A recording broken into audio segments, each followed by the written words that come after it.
On a frozen Montana highway, a single father discovers a dying female cop buried in the blizzard, her badge clutched in blue fingers, blood staining the snow. His daughter trembles in the cab of the truck. His golden retriever refuses to leave the woman's side. What begins as a desperate rescue spirals into a fight against corruption that will shake the entire police force. Follow my story to the end and comment the city you're watching from so I can see how far my story has traveled. The Montana highway vanished into a storm of white death. Snow hurled itself across the windshield in relentless waves, blinding headlights, muting every sound but the wail of wind. The old pickup truck crawled along the road tires, crunching ice, engine growling, as if even the machine wanted to quit.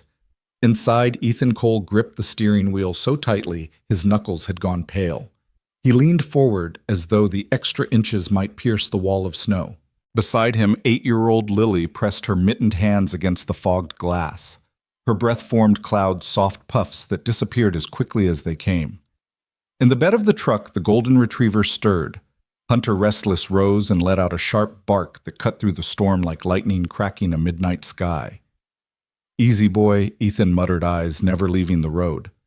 But Hunter didn't ease. He leapt from the bedpaws, hitting the snow with a muffled thud, golden fur swallowed by white. He didn't look back. He only ran. Ethan's heart lurched. "Damn it, Hunter!" Daddy Lily cried, twisting in her seat.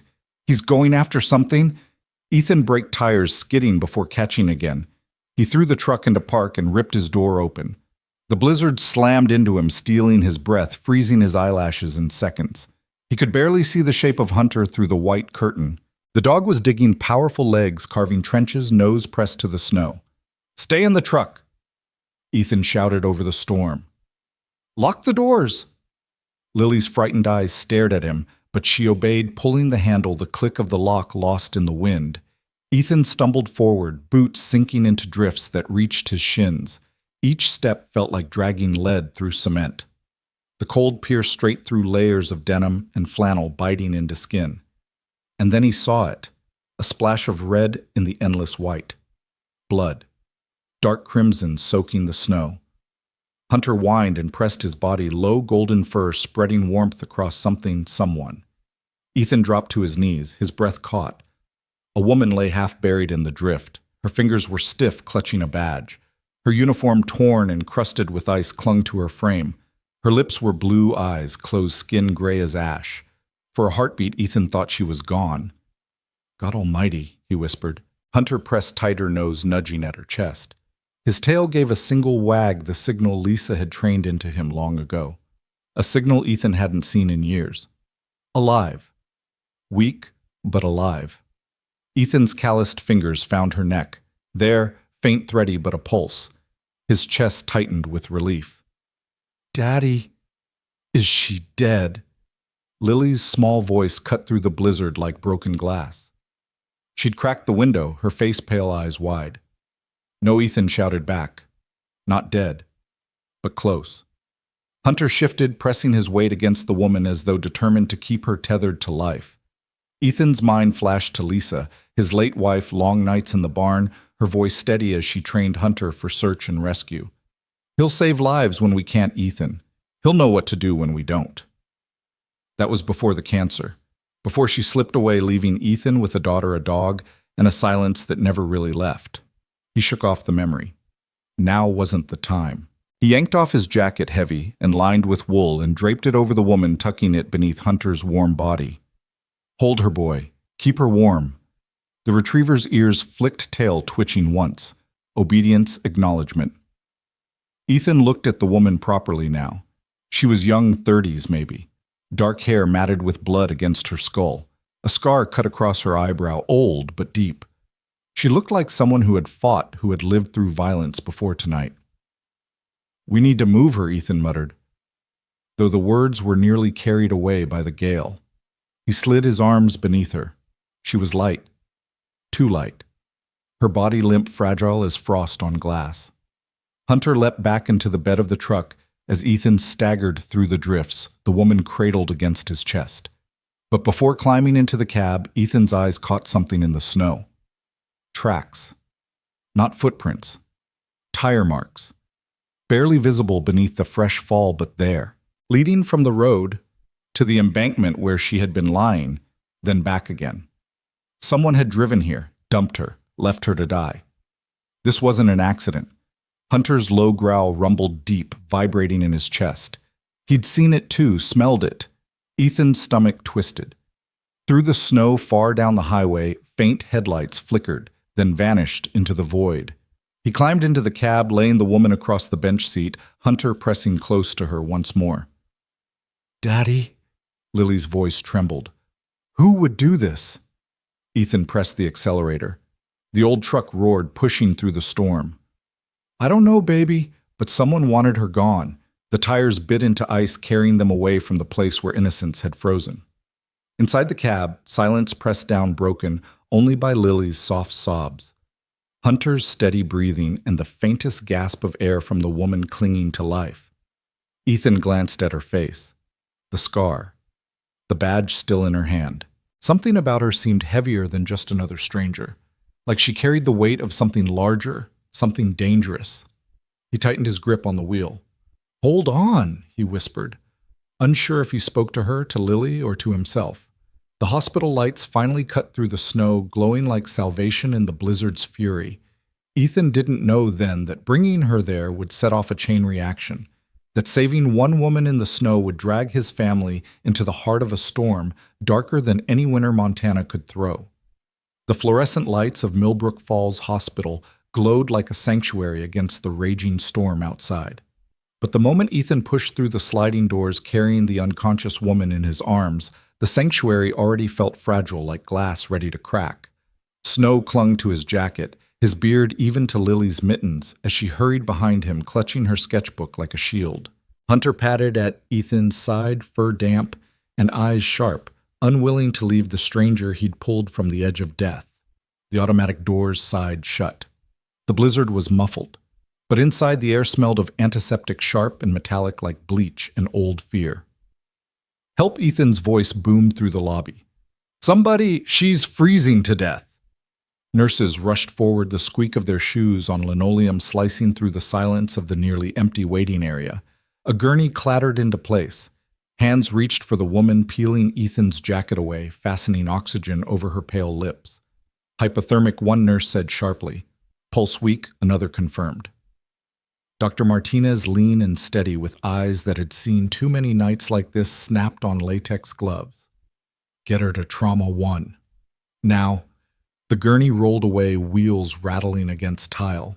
Ethan stood frozen, arms suddenly empty, the weight of her absence startling after the burden of carrying her through the storm. Lily tugged his sleeve.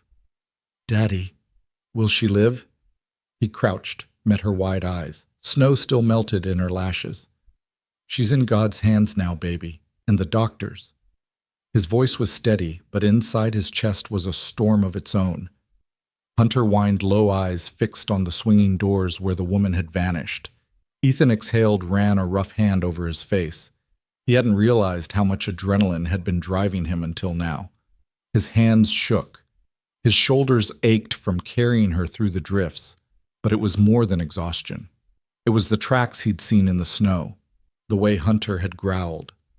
Someone had wanted her gone. He settled into a plastic chair, Lily curling against his side. Hunter lay at their feet, massive head resting across Ethan's boots, golden fur spreading warmth into the sterile chill of the waiting room. Minutes stretched. An hour, maybe more. The blizzard outside howled against the glass snow piling high, cutting them off from the world.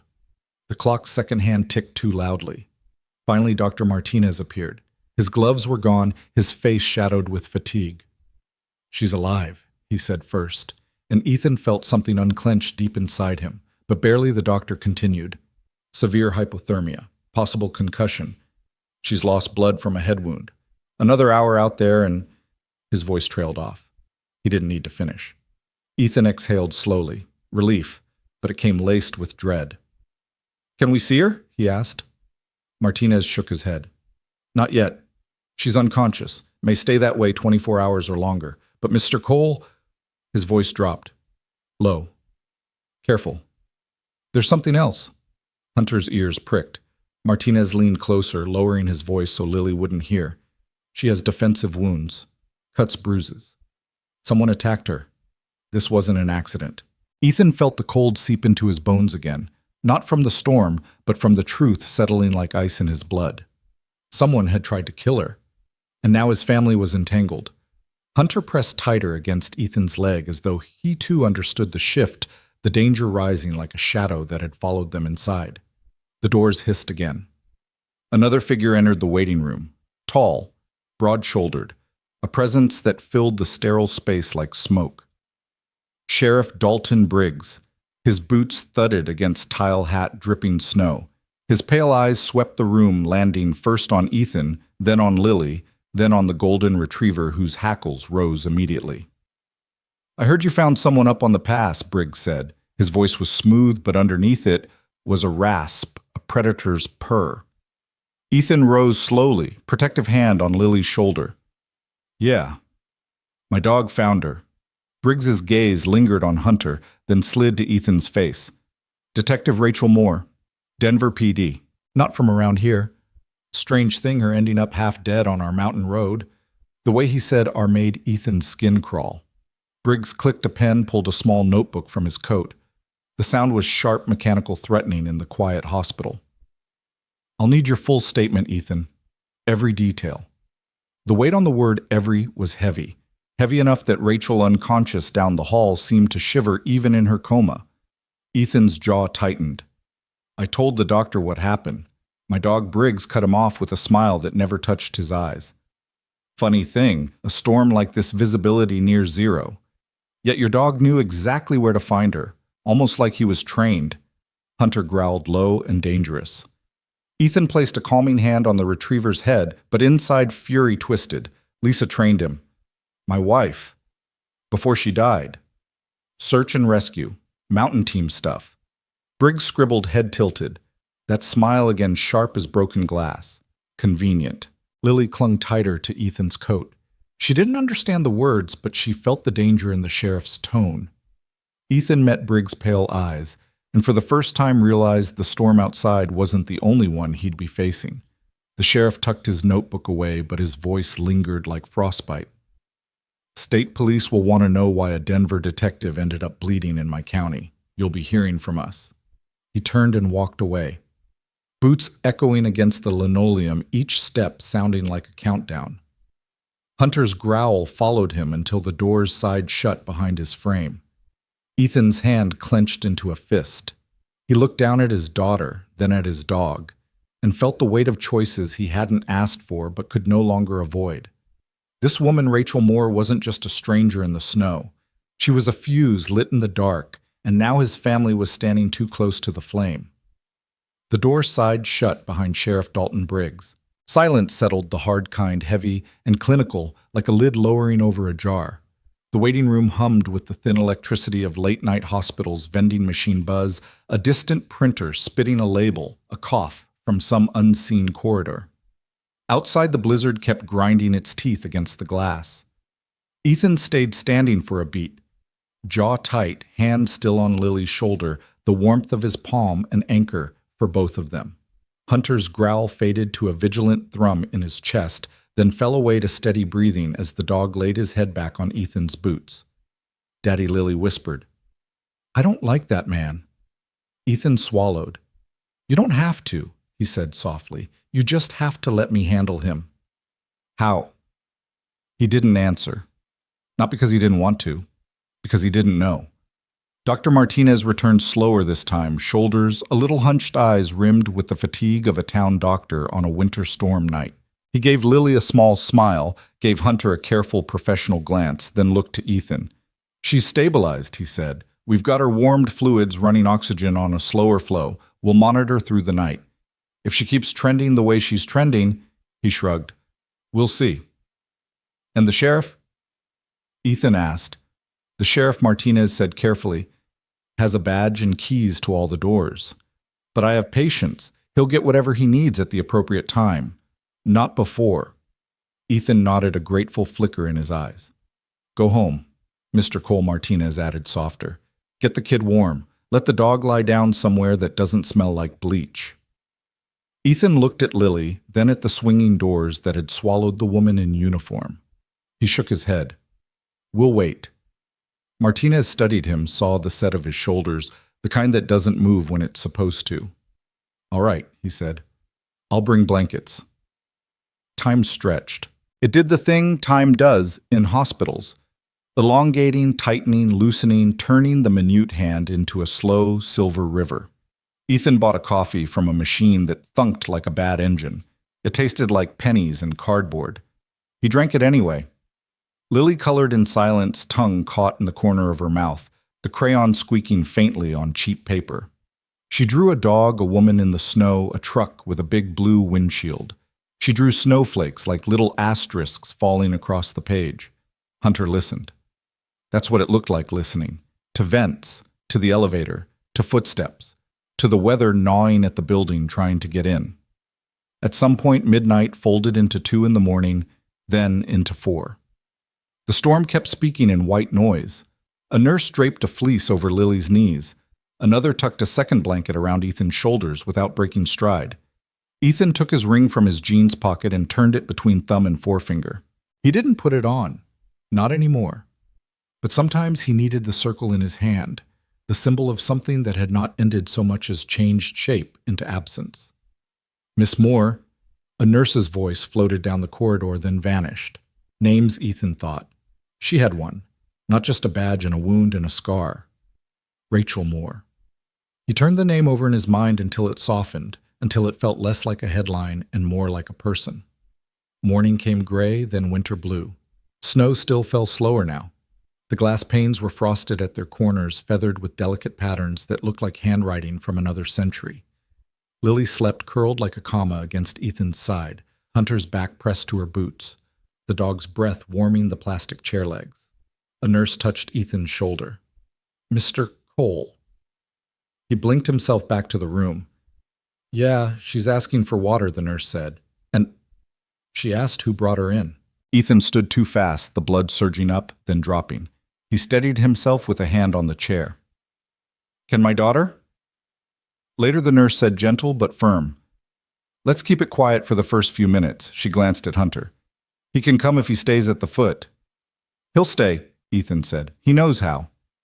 They walked the white corridor together, the nurse out front, Ethan following Hunter's nails, clicking soft, controlled.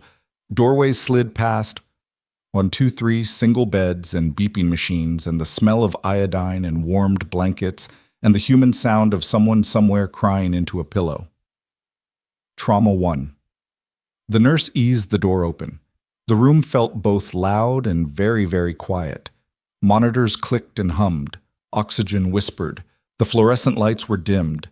Outside the world was a wash of pale blue. Inside, Rachel Moore lay propped against pillows, hair clean but still damp, a bandage wrapping her temple like a white question. Her eyes were open.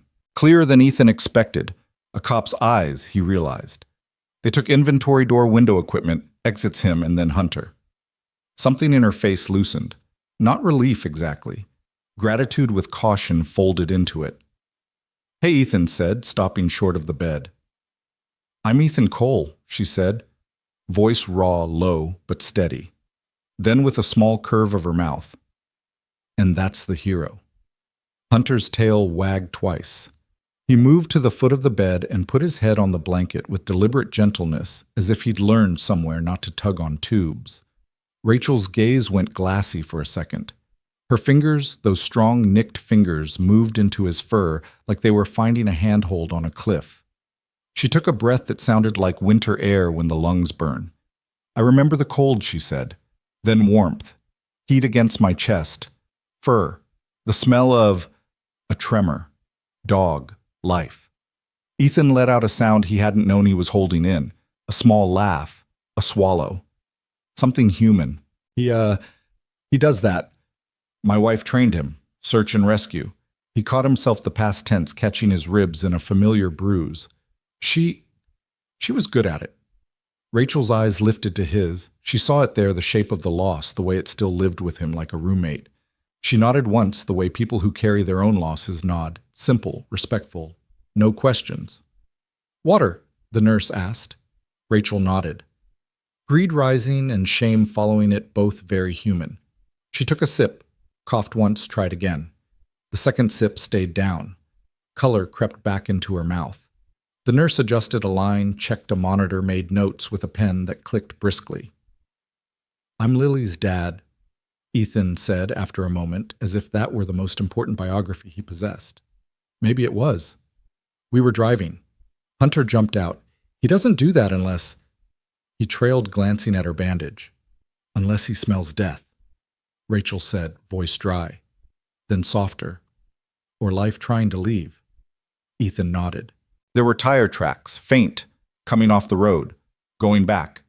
He watched her face as he said it, the smallest flinch. The kind of micro-expression you'd miss unless you'd been watching people very closely for years, or unless you were a parent. "What's the last thing you remember?" he asked. "Before the snow." She pinched her eyes shut for a second, as if light hurt. Memory hurt more. A curve. Headlights in the mirror. Then she made a small, helpless gesture. "It's all noise." The door opened softly. Dr. Martinez stepped in with the energy of a man who'd had 2 sips of coffee and 90 seconds of quiet. He looked at Rachel with professional warmth, then at Hunter with admiration he didn't bother to hide. "You were lucky," he said, checking her pupils with a penlight. "And also stubborn." She managed something like a smile. "Occupational hazard." Martinez turned the light off and pocketed it.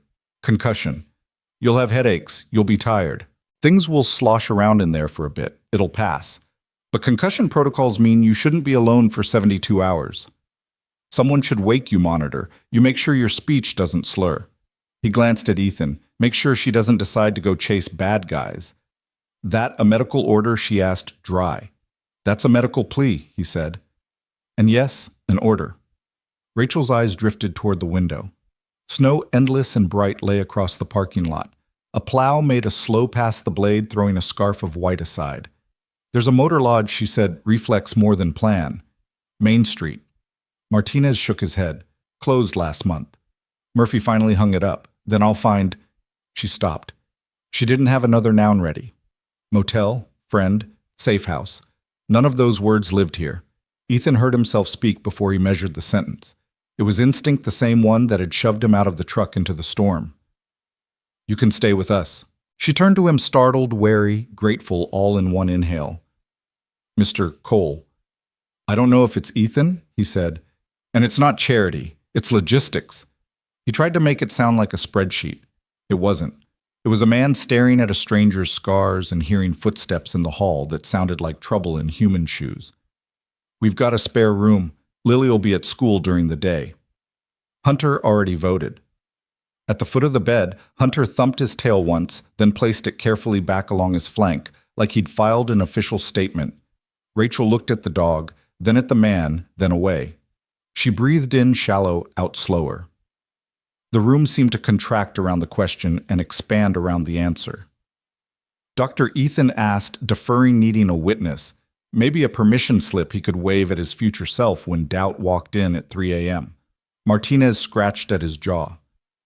"It's not a hospital, but she'll be safer in a house than in a motel that doesn't exist." He tucked his pen behind his ear. "If she agrees, I'll print the concussion sheet. You'll read it, twice." Rachel shut her eyes. For a moment she wasn't in the bed. She was in a hallway, a stairwell, a cold garage with a light that flickered at bad times. She saw a face, heard a voice, felt the shift in the air just before a hit comes. She opened her eyes. The man beside the bed was steady. The dog's presence hummed like a heartbeat you could lean against. The winter outside waited, but inside there was a small, warm gravity that felt like a choice. "I don't want to put your daughter in danger," she said, voice lower now. "True. All the way down to the bone." "Lily's already in danger," Ethan said, just as true, just as low. "From me lying to her, from me pretending that monsters don't wear badges. I won't let them near her, not without me in the doorway." Rachel studied him. He wasn't performing. He wasn't polishing a speech. He was a widower who had decided to be a wall. She had spent a career deciding when to be a door and when to be a blade. The calculus shifted. "Okay," she said. The word was small. It carried the weight of a squad car. For 72 hours. 72 hours, Ethan echoed. Then I'm gone, she added. Reflex self-preservation masquerading as courtesy. Then you're better, he corrected. And we'll see. The door cracked open. A small face peered around the corner. Dad, Lily whispered, then saw Rachel and flushed. Oh, sorry. It's all right, Martinez said, smiling.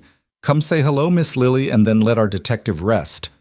Lily tiptoed in boots squeaking. She held her drawing like a diploma. She stopped at the foot of the bed, mirrored Hunter without meaning to, side by side, girl and dog, sentinel and sentinel. I drew this, she said, lifting the paper with two gloved hands. It's you, in the snow. But you're not cold in the picture, because Hunter is there. Rachel took the drawing. The paper shook. She pressed her lips together, trying for composure. It came out as a tremulous smile. It's beautiful, she said, and meant it so completely that the air in the room seemed to warm a fraction.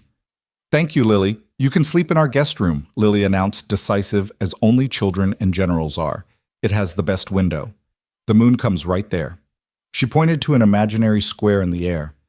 And Hunter can sleep on the rug, Lily Ethan said gently, a soft caution in the syllables. Rachel looked down at the drawing so Lily wouldn't see her eyes fill. The sketch dog had a heroic smile. The woman had a halo of pencil warmth. The snow looked like stars.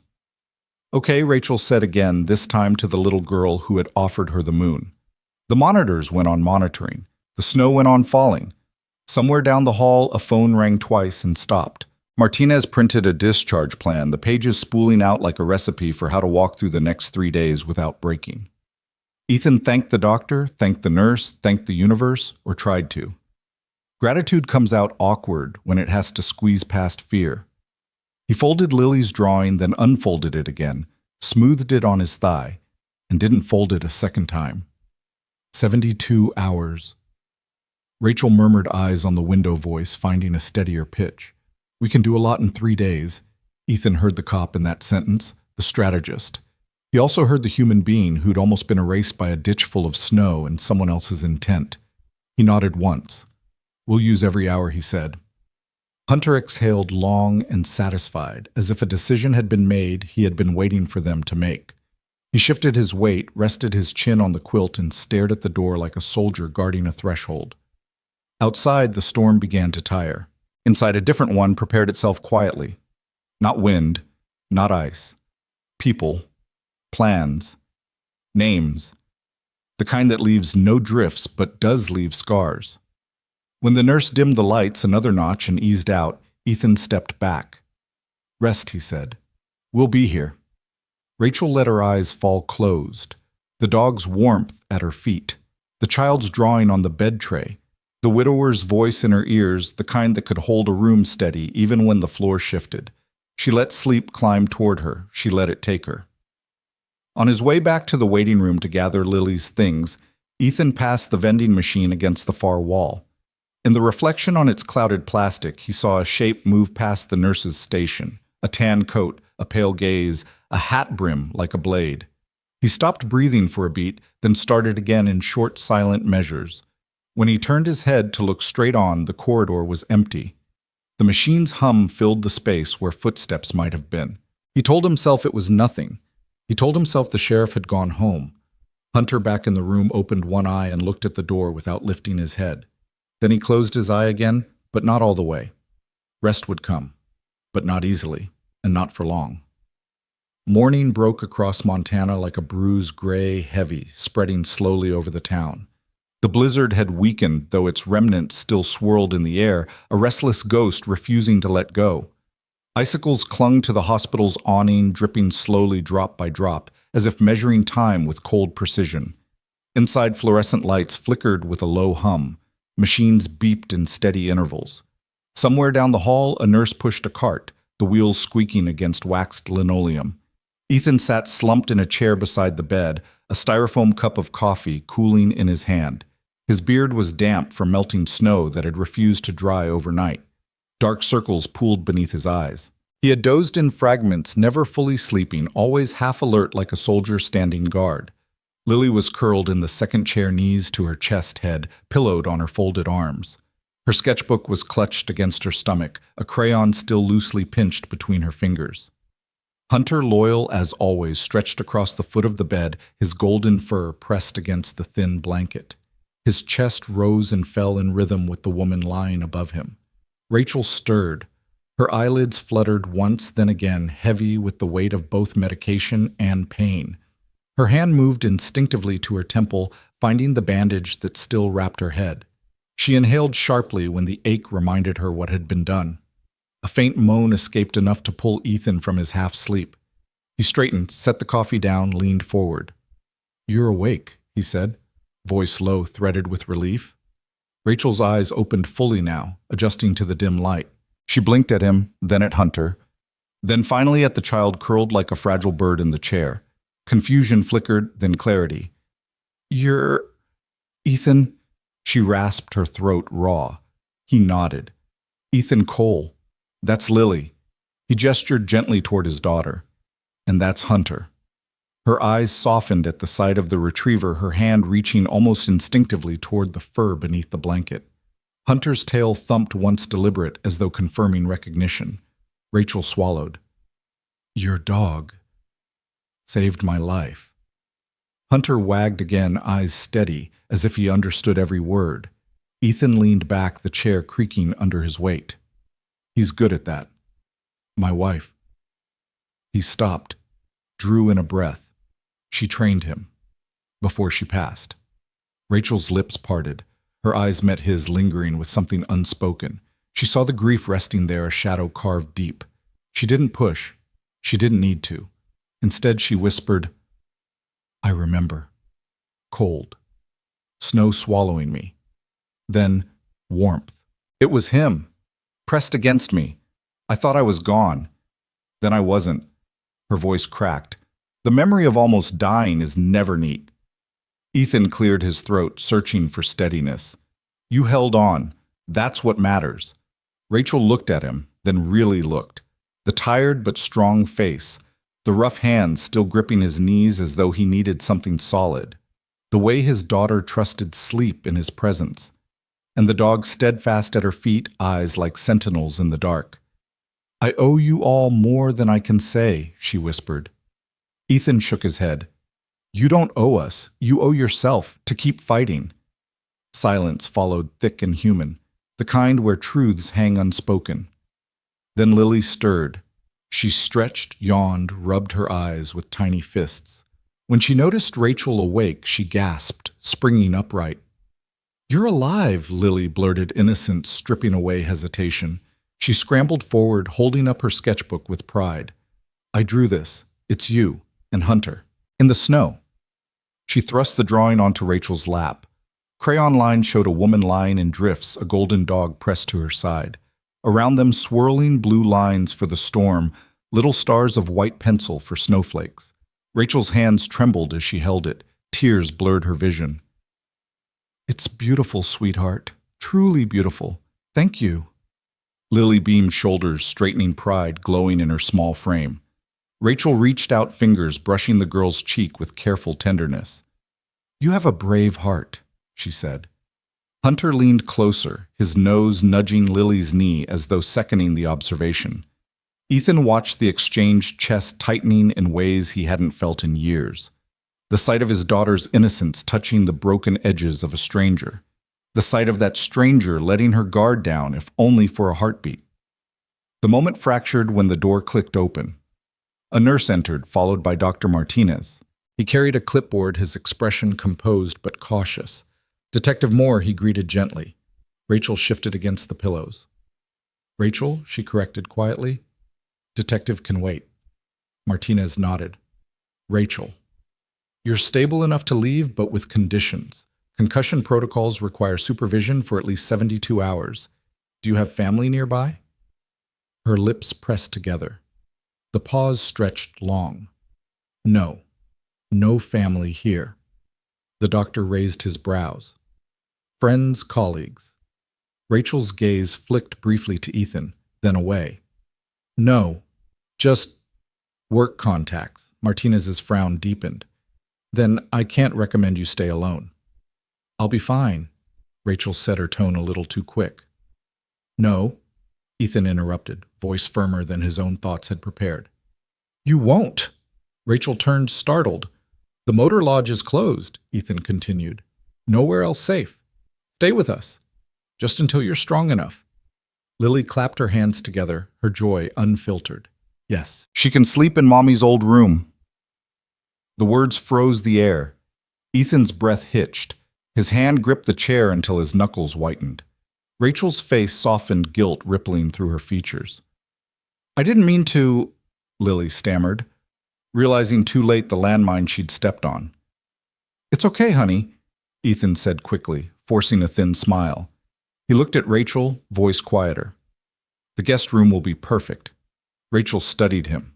She saw the pain hiding beneath the mask, the way his shoulders tensed. She reached her fingers, brushing his flannel sleeve, light but firm.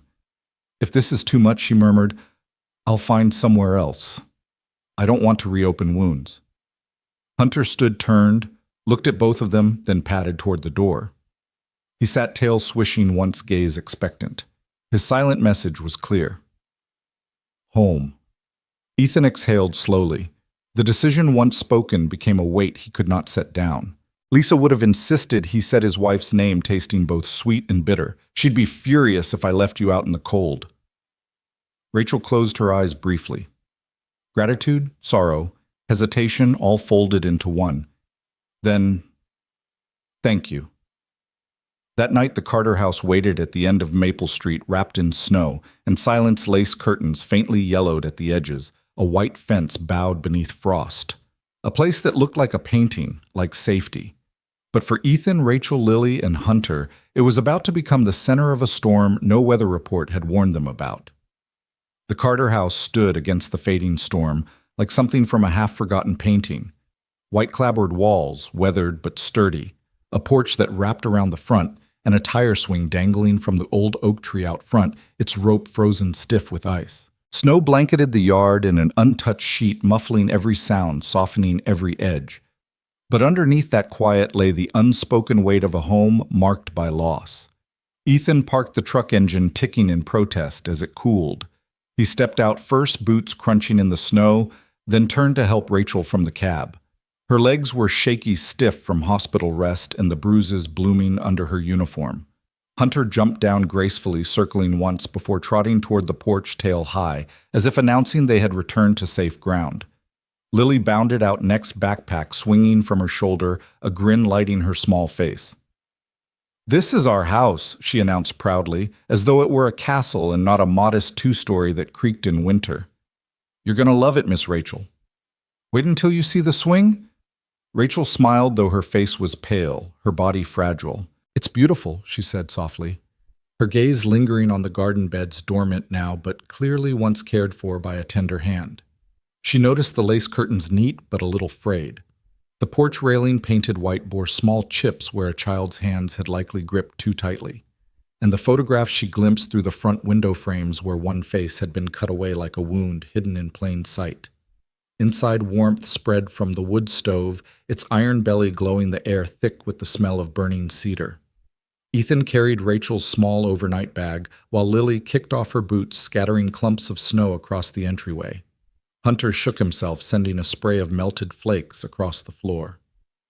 Lily laughed, trying to brush him down with a towel. You're all wet. Rachel stepped carefully into the living room, her boots squeaking on the old wood. Her eyes traced every detail, the hand-carved shelves holding mismatched books, the faded sofa with a quilt draped across it, the family photos on the mantel, where Lisa's smile had been carefully trimmed out of each frame. It was a home still breathing through grief, a house that tried to look whole when it wasn't. Daddy, Lily asked suddenly, innocent curiosity, sharp as ever. Can Miss Rachel sleep in Mommy's room? The question cut through the air like an axe. Ethan froze, mid-step, bag dangling from his hand. His jaw clenched, his eyes clouded. The weight of memory pressed hard enough that even Hunter paused tail, stilling as though sensing the shift. Rachel's breath caught. Lily, sweetheart, she said gently, the guest room will be just fine. I don't want to take anyone's place. Ethan found his voice low and rough. The guest room's ready. That'll be perfect. He turned, avoiding Rachel's eyes, and carried her bag down the narrow hall. She followed slowly, fingertips grazing the wallpaper, its floral pattern faded to ghosts. At the end of the hall, Ethan opened a door into a small but welcoming space. A bed neatly made, a dresser, a lamp with a chipped shade, and curtains that framed the window like soft arms. Rachel stepped inside, lowering herself onto the bed with care. She pressed her palm against the quilt, feeling its warmth, the fabric worn but clean. "Thank you," she whispered. Ethan stood awkwardly in the doorway, one hand braced against the frame. "If it's too much, if it stirs up things, you just say the word. I'll take you back to town." Rachel shook her head. "You've already done more than enough. I'll manage." She hesitated, then added, "I don't want to bring trouble here. Not to you. Not to Lily." His eyes met hers. In them she saw the steady resolve of a man who had already lost everything once and wasn't willing to let someone else slip away. "Lisa would have wanted me to help," he said quietly, "and I'm not about to let you walk out into danger." Hunter padded into the room, then circled once and flopped onto the rug beside the bed, his body curling protectively at her feet. His tail wagged once, then stilled as if confirming the matter was settled. Rachel smiled faintly, reaching down to stroke his fur. "Seems like he's decided for us." For the first time that day, Ethan's lips curved into something like a smile. "Yeah, he usually knows best." That night the house fell into the rhythm of sleep. Lily's laughter faded into dreams upstairs. The wood stove crackled, filling the air with the scent of cedar. But Rachel lay awake in the guest room, staring at the ceiling, the quilt pulled to her chin. Hunter breathed steadily at her side, but his ears twitched with every creak of the house, every groan of winter pressing against the walls. She thought of Denver, of the case that had brought her here, of the faces she'd been chasing, of the sheriff's pale eyes. And she thought of Ethan, quiet, steady, haunted. A man who carried loss like a shadow, but who still opened his door to a stranger bleeding in the snow. Her chest tightened. Gratitude, guilt, fear. They all tangled together, making sleep impossible. Through the thin walls, she heard Ethan moving downstairs, the clink of dishes, the shuffle of papers, the slow, heavy tread of a man filling empty hours with tasks that didn't need doing. She closed her eyes, listening to the sound of him, listening to the sound of a house that had opened itself to her. Hunter shifted closer, laying his head across her ankle, a warm weight, a promise. His amber eyes flicked open once, catching the slice of moonlight through the curtains. He stared at the door as though keeping watch, as though he already knew the storm outside wasn't finished with them yet. Rachel whispered into the darkness, her voice barely audible. "What did you see out there, boy? What do you know that I don't?" Hunter's tail thumped once against the rug, silent, assured. Rachel closed her eyes again. Sleep came in pieces, broken by flashes of headlights, by the memory of ice on her skin, by the shadow of the sheriff's smile. Morning would come soon. With it questions. With it choices. And the quiet sanctuary of the Carter house would begin to crack under the weight of secrets carried in from the snow. Breakfast began with sound. The house woke not to an alarm, but to the soft percussion of a skillet, heating the whisper of bacon easing into a pan, the low burble of coffee in the machine. Pipes ticked, floorboards murmured, and the stove exhaled warmth into the winter air. Light crept across the kitchen tiles, pale and thin, filtered through frost-feathered glass. Outside, snow still covered the street, though the blizzard's rage had settled into a hush, as if the world itself were pausing to breathe. Ethan moved with the steady rhythm of a man who knew tasks by heart. Ladle rising and falling, batter spreading in golden circles, pancakes flipping with practiced grace. His motions were careful, unhurried, the kind of care born of routine and necessity. At the table, Lily perched with a pencil behind her ear, her hair wild from sleep, boots half-laced at her feet. She hummed to herself, sketching Hunter with exaggerated muscles and a cape. The golden retriever sprawled loyally beside her chin, resting on her socked toes, accepting accidental crumbs with quiet dignity. Rachel lingered in the doorway. She didn't step in at first. She simply watched, letting the warmth of the scene reach her before she claimed a place in it. The air carried the scent of cedar smoke, maple syrup, and the faint metallic tang of snow melting in the vents. The ache in her skull pulsed, but it felt farther away here, thinned by the ordinary chaos of family life. Ethan glanced up. "Morning." His voice was low, steady, a word meant to be a blanket. "Morning," she echoed, her throat still rough. He nodded toward the chair. "Sit. You're on light duty. Fork napkin breathing." Rachel's lips twitched. "I can handle 2 of those. Which 2? "We'll find out." Lily's head popped up. "You're awake?" "Awake," she declared, flipping her sketchbook. "Tell me your favorite animal that isn't Hunter. I need new material." Rachel moved carefully to the chair, grateful for something solid beneath her. "Owls," she said after a pause.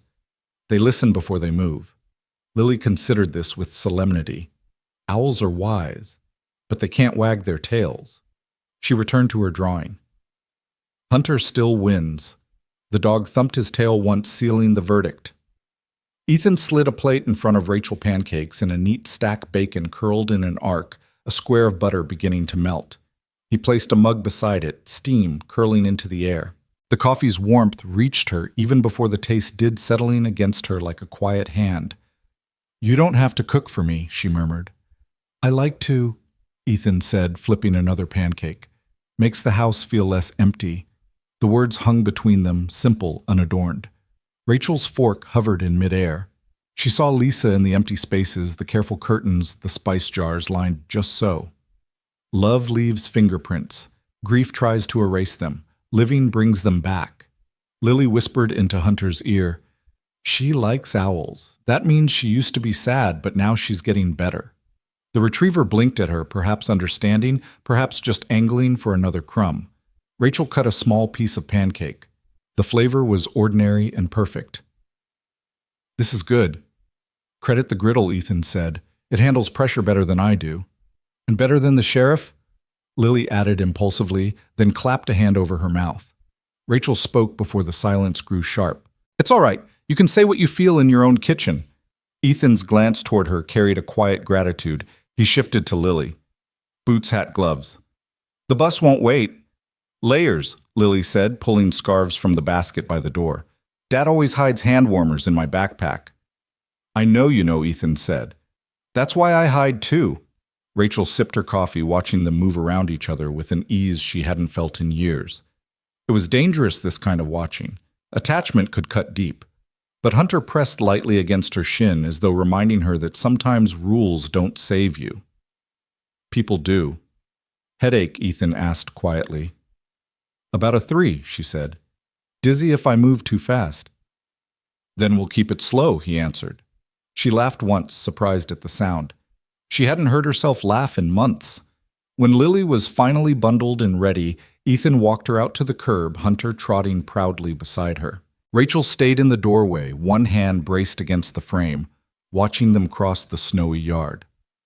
Father, daughter, dog, like a single shape stitched together by devotion. The school bus sighed to a stop, its doors opening with a hiss. Lily hugged Ethan, kissed Hunter's nose, then darted back to Rachel. She reached up on tiptoe, pressing her mitten to Rachel's cheek. "Be careful," she whispered. "You can borrow my owl." Rachel swallowed hard. "I'll return it with interest." Lily grinned, then climbed aboard. The bus swallowed her, carried her down the road. Hunter stood watching until it disappeared, then turned back, his job done. Back inside, Ethan set a glass of water in front of Rachel. "Doctor's orders," he said. "Walk a little, drink, rest, repeat." She raised the glass, her smile faint. Board-certified in decency. He looked away at that, embarrassed, though a trace of warmth lingered in his face. They moved slowly through the downstairs, Rachel holding the back of a chair for balance. Ethan filled the silence with stories of ordinary things. The neighbor's broken sink, the oak tree that dropped its swing last summer. Lily's insistence that gravity was personally rude. Rachel stopped once, hand-pressing the sofa. "I'm using you," she said bluntly. Ethan met her gaze. "Then use us toward daylight," he answered. Her lips parted, caught between warning and gratitude. "Pieces of the truth," she said finally. "That's all I can give you now. My contact in Denver sent word, trust no one. That doesn't happen unless the rot goes higher than a sheriff." "Then we gather," Ethan said. His voice was steady like stone. Quietly. "You play the part. We'll play the cover." She looked at him at the man who had opened his door in a storm. "You don't even know how dangerous this is." He shook his head. "I know enough. I know my daughter is safer when the truth is out than when it's hidden." Hunter shifted suddenly. He rose, ears, pricked gaze locked on the lace curtain at the front window. His body stiffened, the fur along his spine rising. "What is it?" Ethan asked, already stepping closer. Rachel moved beside him, hand tightening around the back of a chair. Together they peered out. The street looked ordinary, a neighbor shoveling his walk, snow drifted from the rooftops. Nothing wrong, nothing obvious. Hunter growled low, then exhaled, laying back down as if satisfied he had made his point. Rachel whispered, "I hate that I trust him more than a badge." "Then trust him," Ethan said.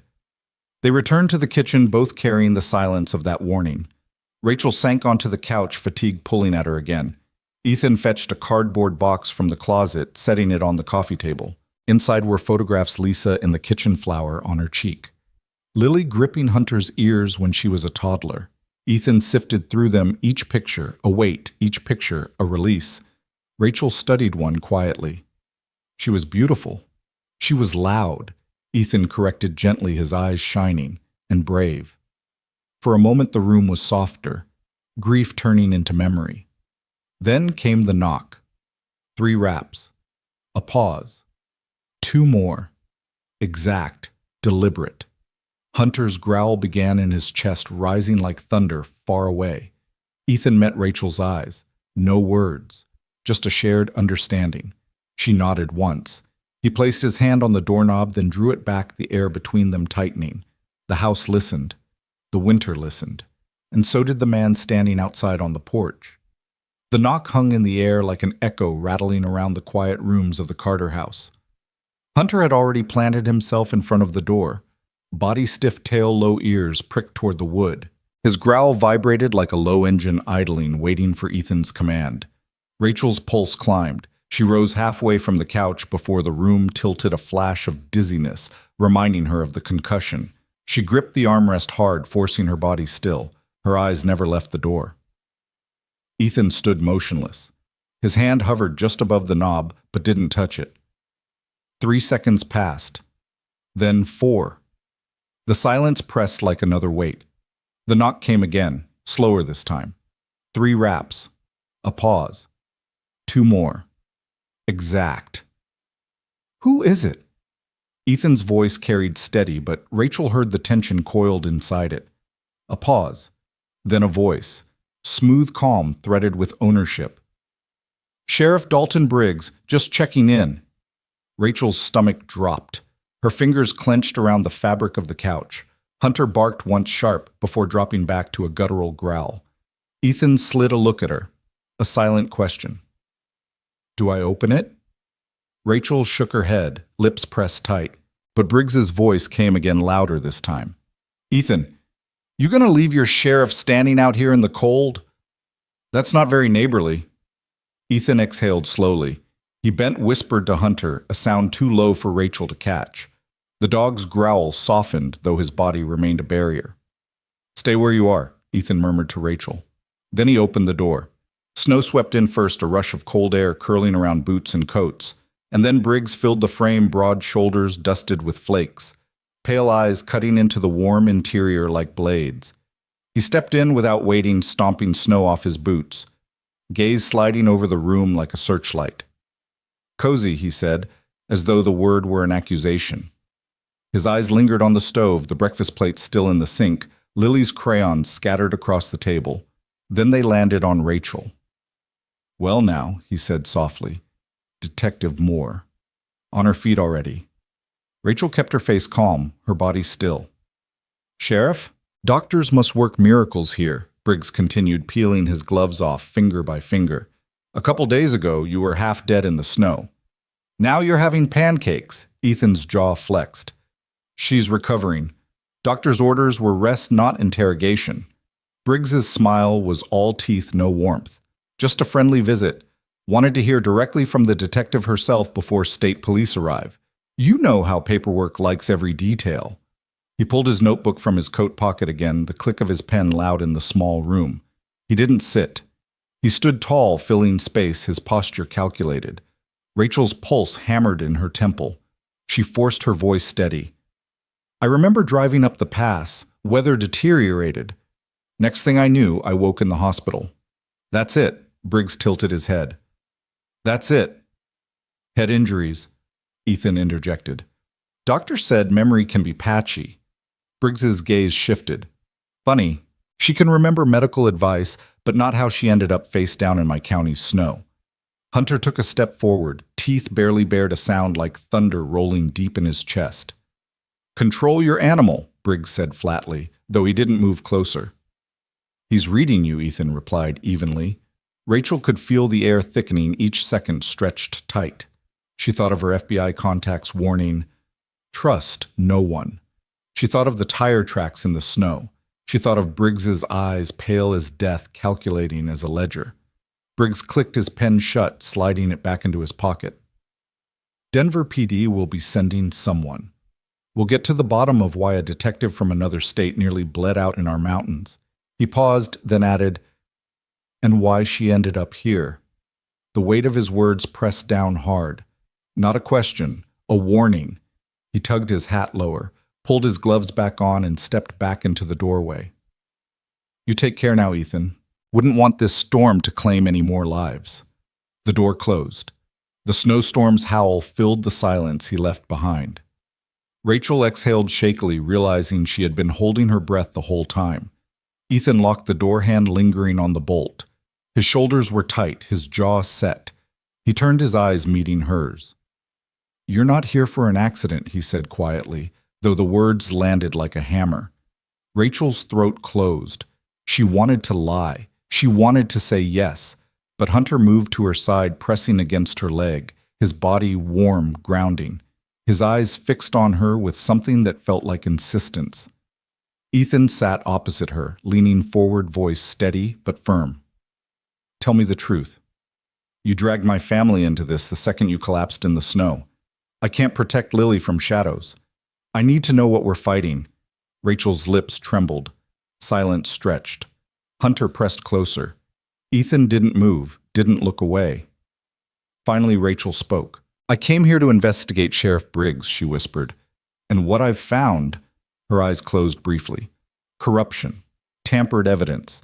People who should be alive but aren't. He's not just a sheriff, Ethan. He's part of something bigger. Something that doesn't want me breathing. The room went very still. Ethan's hand curled into a fist against the table. His voice dropped to a whisper, sharp as broken glass. Then we're already at war. Hunter's growl rumbled again, deeper this time, as if to say he'd known all along.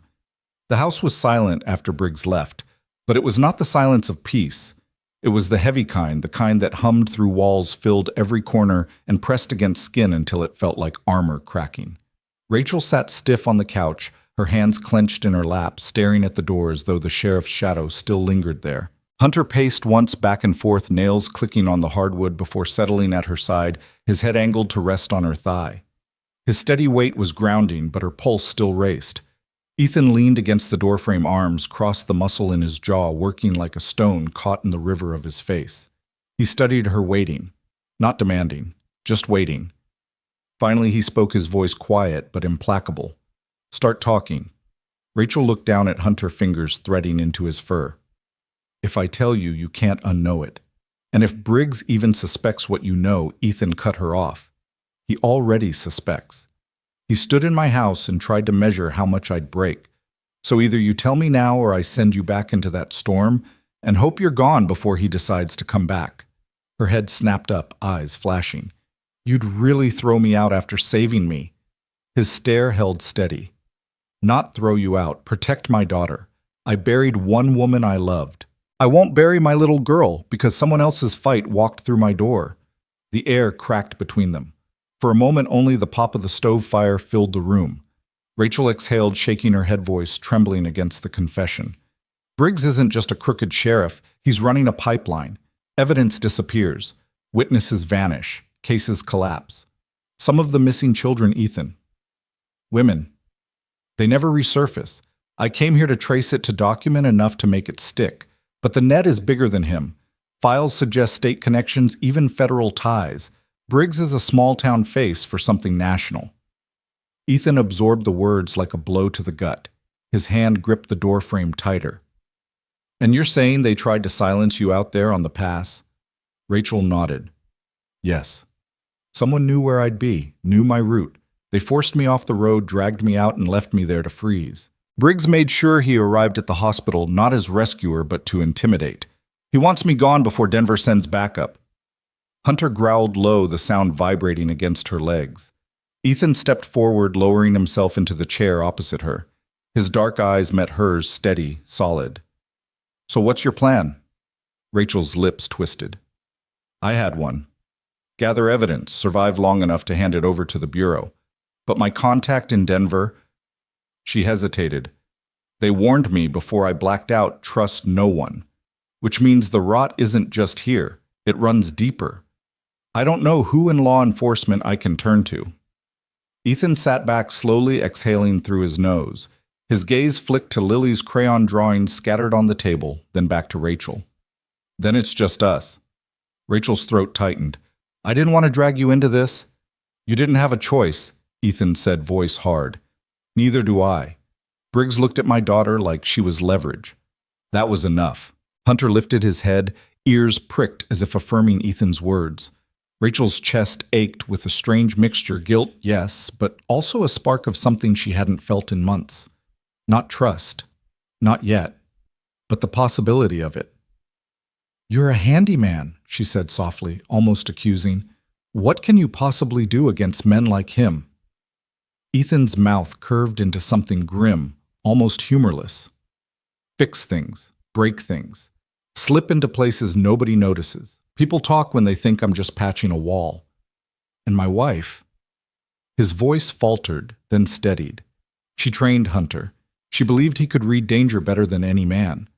Turns out she was right. Rachel studied him. He wasn't boasting. He was laying out the quiet truth of his life. Tools, survival, observation. Skills people underestimated until they mattered. "Then we're in this together," she said, her voice a thread of steel beneath the exhaustion. Ethan leaned closer, eyes narrowing. "No. Understand me.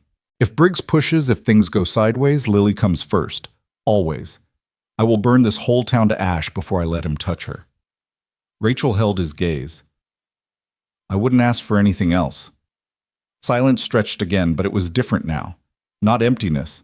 Agreement. A pact forged in shadows and necessity. Hunter stood suddenly, muscles tense, head snapping toward the window. His tail stiffened, a warning flag. Ethan rose instantly, moving to the curtain. He parted it just enough to peer out. A car idled across the street. Black. Windows tinted too dark for a town this small. The exhaust puffed steady clouds into the cold morning air. Rachel's pulse spiked. They're watching. Ethan let the curtain fall back. His face was stone. Then we moved carefully, every step. Hunter pressed his body against Rachel's leg, eyes locked on the window. The Golden Guard braced for whatever storm waited just beyond the glass. Inside the Carter house, the fire crackled, a fragile circle of warmth. But outside, the game had already begun, and the enemy was no longer hidden. The black sedan didn't leave. Its engine rumbled low, a mechanical heartbeat pulsing across the frozen street. Exhaust curled into the air, white against the blue morning, vanishing into the cold like breath from a hidden predator. Rachel sat on the couch, body rigid, eyes fixed on the window, though the curtain was drawn. Every instinct screamed trap. She had lived with the paranoia long enough to know when her fear was justified and when it wasn't. This time, it was justified. Hunter hadn't moved from his post at the window. His body was angled forward, ears pricked tail, stiff muscles tense in the way that spoke louder than words. Danger. His low growl was steady now, a drumbeat against the silence. Ethan stood at the table, hands braced on the wood knuckles, pale. His mind was already turning gears the way it did when he had to fix a machine with missing parts. Only this time, the broken system was his entire town.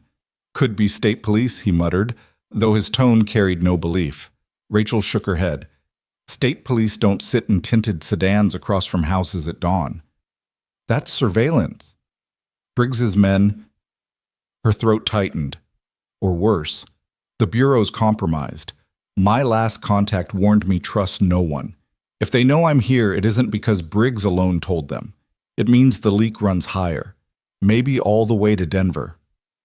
Ethan exhaled sharply, dragging a hand over his beard. He glanced at the stairs at Lily's closed bedroom door. She was still asleep, breathing safe for now, in the cocoon of blankets, dreaming children's dreams. But every second that car idled outside her world tilted closer to something that would shatter it. Rachel leaned forward, pressing a palm against her temple where the bandage still sat. I need to send a message, coded, encrypted. If my Bureau contact is still clean, they'll know what it means. If not... She stopped, her voice fracturing. If not, Ethan finished grimly, we know we're alone. Hunter gave a short bark, one loud snap of sound, then went back to his growl. It was as if he understood every word, punctuating the truth they already felt. Ethan grabbed his coat.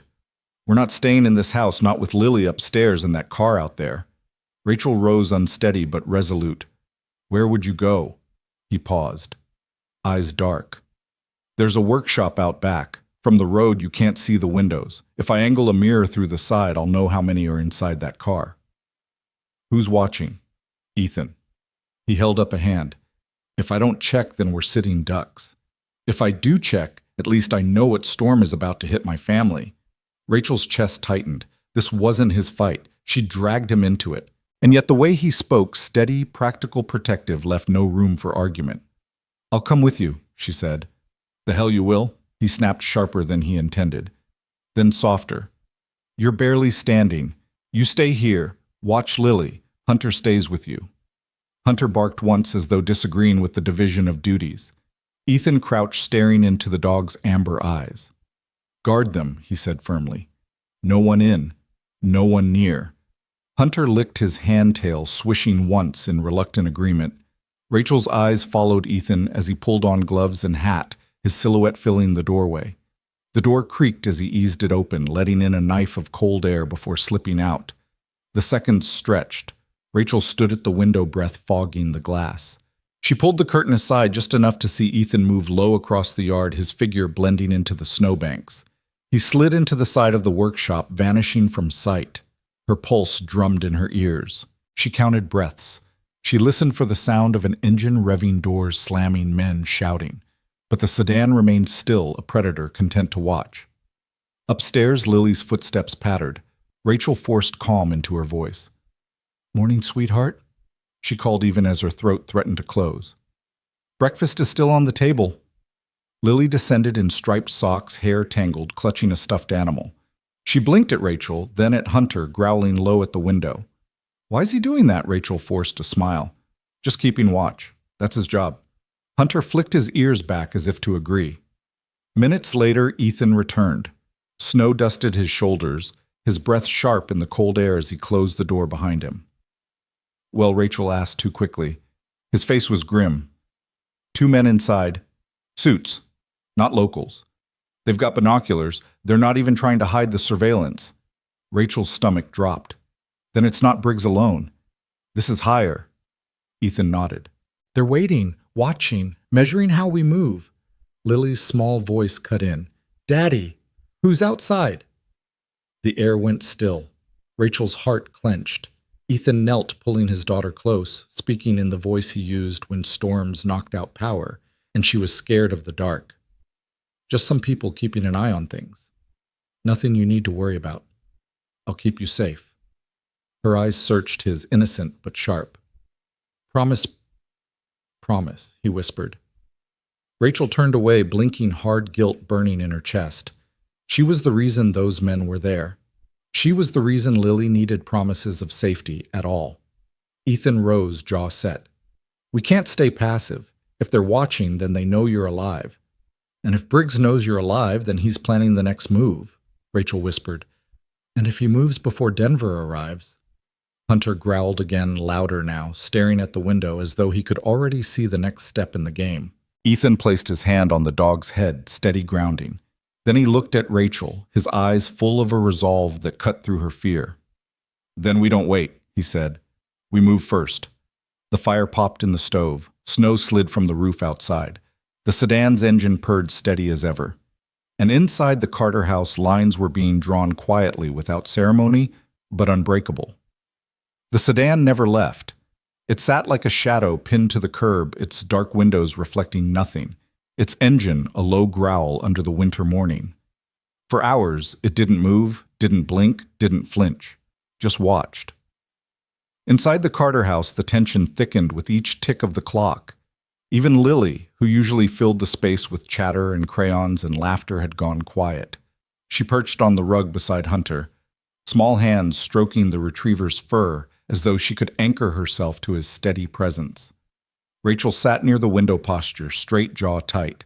Every muscle in her body ached to do something, to move, to fight, but the concussion still dragged at her, pulling her into dizzy spells whenever she stood too quickly.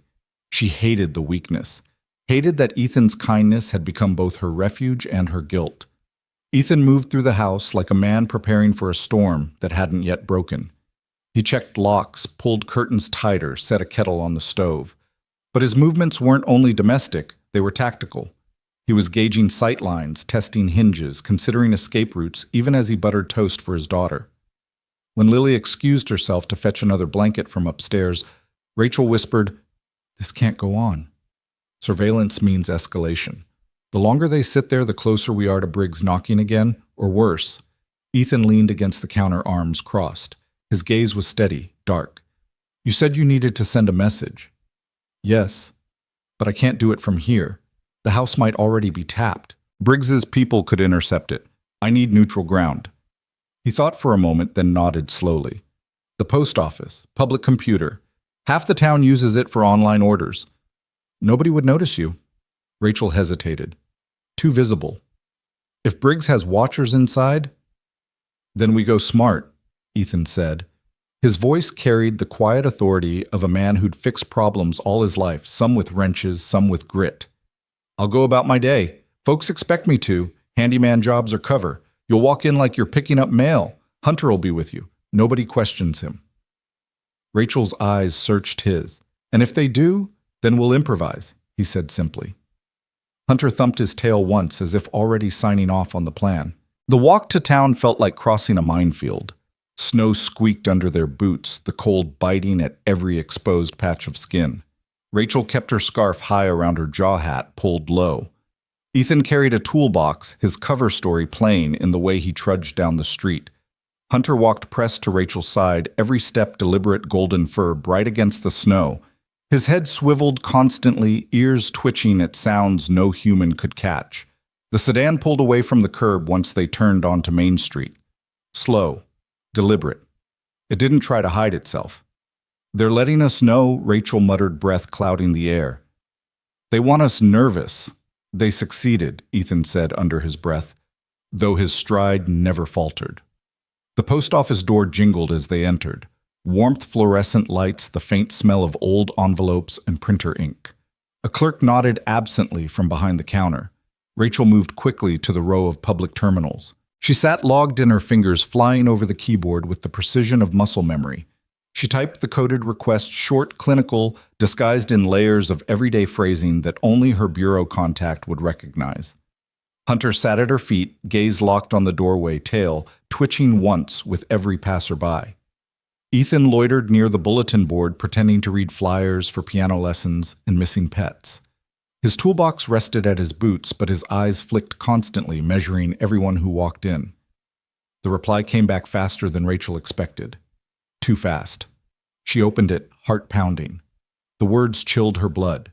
Case compromised. Trust no one in law enforcement. Federal connections confirmed. Corruption extends to cabinet level. Maintain cover. Await extraction instructions. Her hands went cold on the keyboard. She stared until the letters blurred. Rachel Ethan's voice was low but sharp. She turned her face pale. "It's bigger than I thought. Briggs isn't just a corrupt sheriff. He's tied to federal players. This isn't about a county or a town. It's a network." Ethan's jaw tightened, which means if they want you gone, they won't stop. Rachel finished, voice hollow. Hunter suddenly stiffened. His ears pricked, hackles rising. He growled, the sound vibrating against the floor. Rachel followed his gaze. Through the glass door of the post office, she saw it. Briggs's patrol car rolling slowly down Main Street. He didn't look at her. He didn't need to. His presence alone was the message. Her stomach nodded. He knows I'm here. Then we leave. Now Ethan said, already reaching for his toolbox. Rachel logged out, hands trembling, nearly fumbling the keys. She stood moving fast. Hunter pressed close at her thigh. Together they slipped out the side door, taking the alley instead of the street. The cold air bit at her face. Snow crunched under boots. Somewhere behind them, an engine revved. Hunter barked once, sharp and urgent, pulling ahead. His nose lifted, ears locked on something down the alley. Rachel felt adrenaline surge sharp and hot, but Ethan's hand on her arm steadied her. "Keep moving," he said. She did. But every step felt like one closer to the line where watching would end and action would begin. And when that line was crossed, she knew none of them would walk away unchanged. The alley was narrow, hemmed in by brick walls veined with frost. Snow had drifted high against garbage bins and the back steps of shuttered shops. The air smelled faintly of old grease and wet cardboard. Their boots crunched too loudly on the icy ground, every step echoing like a flare against the silence. Hunter trotted ahead, body low head, swiveling with deliberate precision. His growl rumbled now and then, short bursts, as though he were talking in a language Ethan and Rachel could only half understand. Behind them, the faint hum of an engine crawled closer. Tires hissed on snow. A door slammed somewhere out of sight. Ethan tightened his grip on the toolbox in his right hand. His jaw clenched, muscles ticking under his beard. He angled his body slightly in front of Rachel the way he did without thinking, as though his frame could become a wall. Rachel adjusted the scarf around her mouth, breath fogging the wool. She fought down the dizziness climbing into her skull. She hated how weak she felt, how unsteady. Her training demanded alertness, precision, but the concussion reminded her with every throb she wasn't at full strength. Hunter, though Hunter, was steady. Hunter never faltered. "Keep moving," Ethan whispered. They reached the mouth of the alley where it spat out onto Maple Street. For a moment the town looked ordinary, snow-dusted storefronts, a diner sign buzzing weakly, a man with a shovel clearing the steps of the pharmacy. But in the reflection of the diner's glass, Rachel saw them. Two men in dark coats, suits underneath, standing too still for townsfolk, too deliberate, eyes hidden by sunglasses, though the sun barely broke through the winter clouds. Not locals, she breathed. Ethan followed her gaze, then pulled her closer. Federal Rachel shook her head faintly, or pretending to be. Either way, they're Briggses now. Hunter's growl deepened. He stepped in front of them. Muscles coiled, tail stiff. He was no longer just a family dog. He was a sentinel, a line drawn across the snow. One of the suited men lifted a phone to his mouth, murmured something, eyes still locked on the alley mouth. Rachel's instincts screamed, "They're waiting to box us in!" Ethan's eyes flicked across the street, options left toward the diner, right toward the park, or straight into the open where they'd be easy targets. He made the decision like he made all of them, fast, absolute.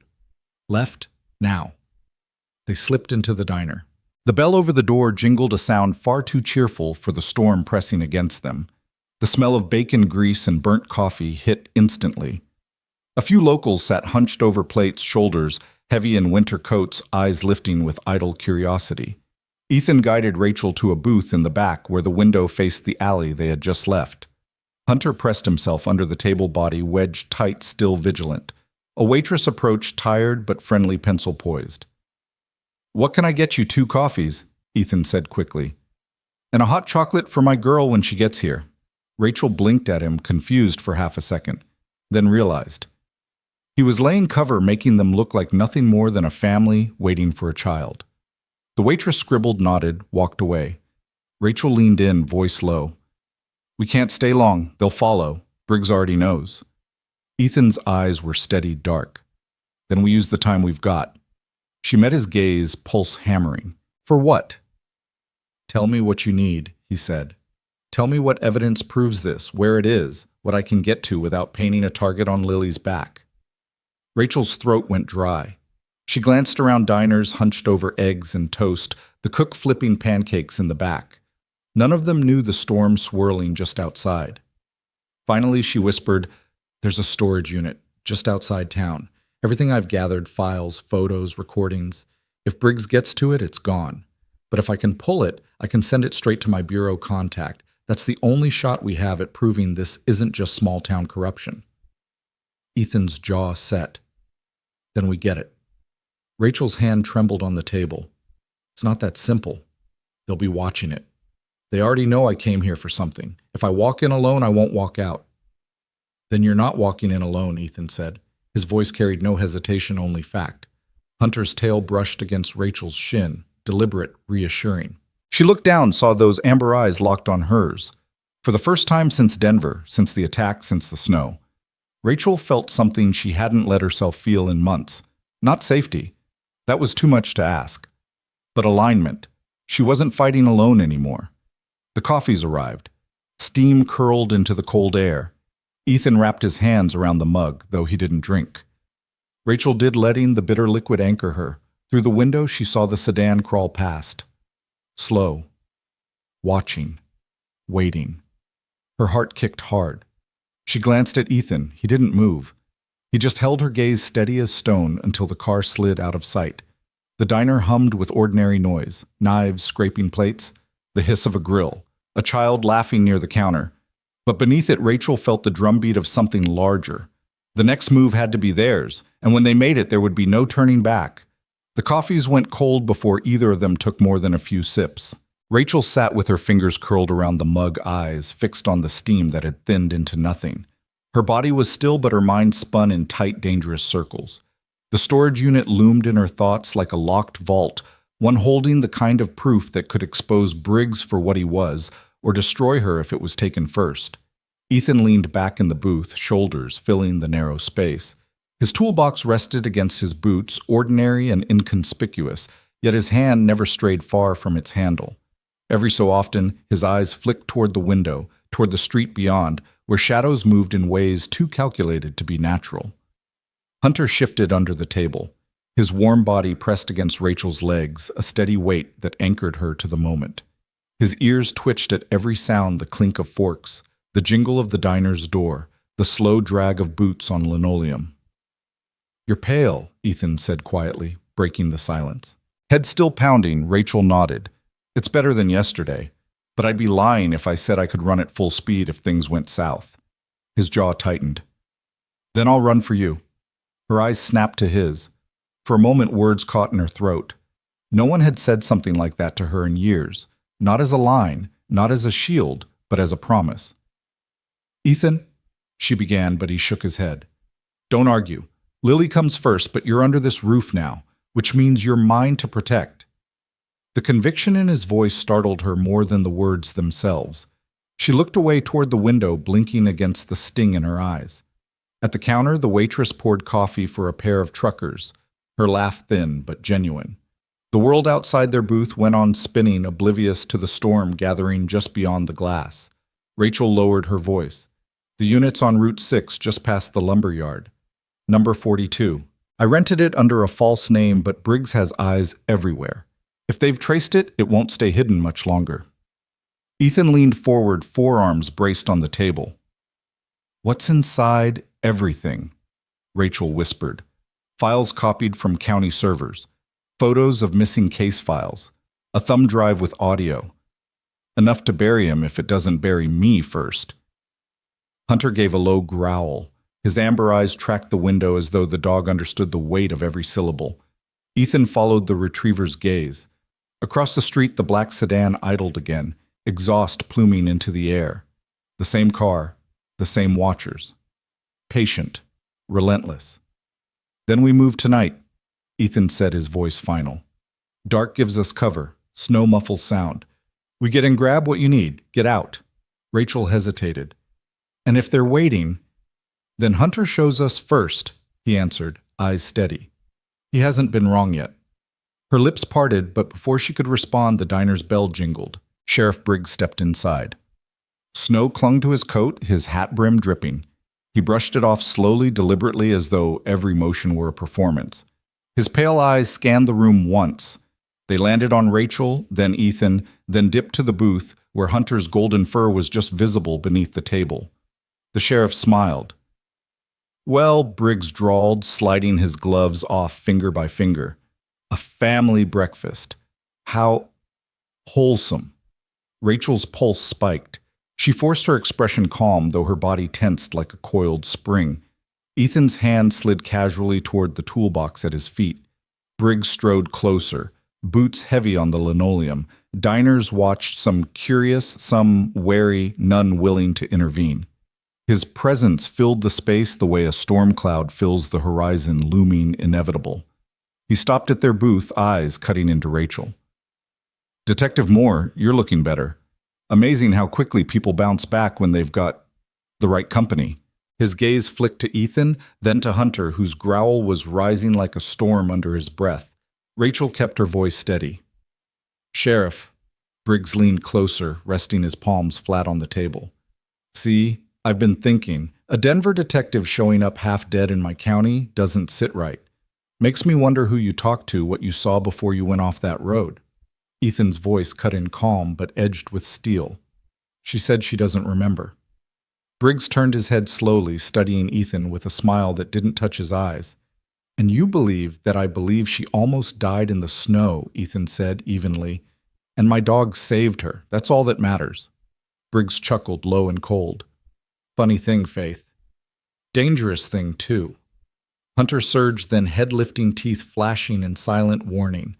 The sound drew eyes from every table. Briggs stepped back a half-inch, adjusting his coat, but his smirk lingered. "Enjoy your coffee," he said finally. "We'll talk again soon. And when we do, you'd better remember a whole lot more." He tipped his hat, turned, and left. The diner's bell jingled fragile against the weight of his threat. Rachel's hands shook. She gripped her mug to hide it. Ethan exhaled slowly, his shoulders unwinding just enough to release the tension coiled there. Hunter lowered his head back to the floor, but his eyes stayed locked on the door. Rachel whispered, "He knows." Ethan met her gaze. His voice was steady low. "Then tonight isn't optional. We get that evidence or we don't get another chance." Rachel nodded, her chest tightening. She reached down her hand, brushing Hunter's head fingers, digging into his fur. "Then we move tonight," she said. Hunter's tail thumped once against the tile. The pact was sealed. And as the snow fell heavier outside, the Carter house was no longer a refuge. It was a staging ground for a battle creeping closer with every tick of the clock. The drive back from the diner was wrapped in silence. Not the comfortable kind, but the brittle kind, thin as glass, sharp enough to cut. Snowflakes feathered down in lazy spirals, disguising the menace lurking in tinted sedans, and in Briggs's pale, predatory stare. Rachel sat rigid in the passenger seat, her gloved hands clenched in her lap. Each vibration of the truck seemed to echo in her ribs. Her mind replayed the sheriff's words over and over, each one a threat sharpened beneath a smile. Beside her, Ethan's grip on the wheel was iron. His knuckles were white, but his face stayed calm, a mask carved from quiet rage. Hunter sat tall in the back seat, nose pressed to the window, breath fogging the glass. Every so often his tail flicked, the only sign of restless energy coiled inside him. From the back seat, Lily piped up, her voice small, cutting through the heaviness. "Daddy? Why was the sheriff at the diner?" Ethan hesitated. He glanced at Rachel, then back at the road. "Sheriff checks on folks sometimes. Makes sure everyone's following the rules." Lily frowned, her brows knitting. "He doesn't feel like rules. He feels like trouble." Rachel turned in her seat, meeting the child's clear eyes. She wanted to say, "You're right." She wanted to say he's worse than trouble, but she couldn't. Instead, she reached back and brushed a strand of hair from Lily's face. "You're smart," Rachel said softly, "and sometimes being smart means keeping what you notice quiet, just for a while."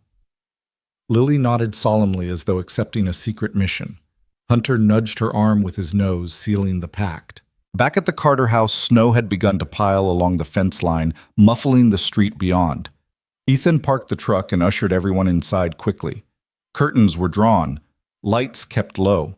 The stove crackled, filling the air with the scent of cedar smoke. Rachel paced slowly, hand grazing the back of the couch as she moved. The dizziness had eased, but exhaustion clung like a second skin. "We have to move tonight," she repeated more to herself than anyone else. Ethan leaned on the counter toolbox at his feet. Then we plan it right. Storage units on Route 6. You said number 42? She nodded.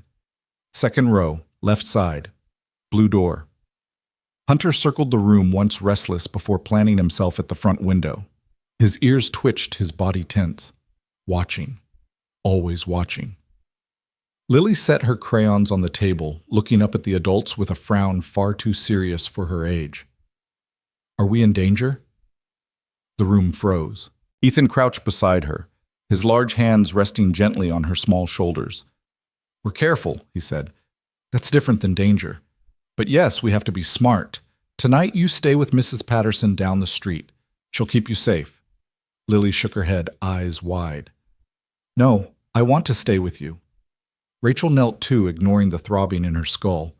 Sweetheart, sometimes keeping safe means letting the people who love you fight the hard parts. You'll be with us again before you know it. Hunter will bring us back. Hunter barked once sharp, as if agreeing to his assignment. Lily's lip trembled, but she nodded. She trusted them. That trust was heavier than any weapon Rachel had ever carried. Hours passed in fragments. Snow thickened outside streetlights, glowing halos in the storm. Ethan packed the toolbox with more than tools, flashlight, rope, and old crowbar. Rachel wrote notes in a small pocket-sized pad, committing codes and contingencies to memory. Hunter lay still, saving his energy, though his eyes never closed. At 7, Ethan walked Lily to Mrs. Patterson's house. Rachel watched from the window as the little girl, bundled in scarves, clutched her father's hand. Mrs. Patterson, gray-haired and sturdy, greeted them at the porch. She hugged Lily close, then ushered her inside. Ethan lingered for a moment, speaking low, then returned through the snow, shoulders heavy. Rachel met him at the door. She'll be safe. She'd better be, Ethan muttered. Because if Briggs even thinks about touching that house... His words cut off, but the fury in his eyes finished the sentence. By 9, the streets were nearly empty. The storm had kept most folks home, their windows glowing warmly in the cold night. Ethan and Rachel stood in the kitchen, coats zipped, gloves ready. Hunter sat between them, silent, sentinel tail still. You sure about this? Ethan asked one last time. Rachel's eyes were steady, though her heart thudded in her chest. If we don't get that evidence tonight, it'll be gone by morning. He nodded, picked up the toolbox, pulled the door open. The night rushed in cold, sharp, endless. They stepped out together. Hunter followed his paws silent in the snow, his eyes gleaming gold in the dark. The street was empty. The sedan was gone. But the quiet felt wrong. Rachel's breath caught. It's a trap! Ethan's grip tightened on the toolbox. Then we walked straight through it. Hunter growled low and steady as the storm swallowed them whole. The road out of town was a ribbon of white snow swirling across it like restless ghosts. The truck's headlights carved tunnels through the dark, the beams swallowed quickly by the storm. Ethan's hands stayed locked on the wheel, his shoulders tight, every nerve in his body tuned to the night. Beside him, Rachel sat straight despite the ache in her skull. Her eyes never left the windows, scanning the edges of the road, the tree line, the mirrors. Every shadow looked like a threat. Every flicker of light a trap ready to spring.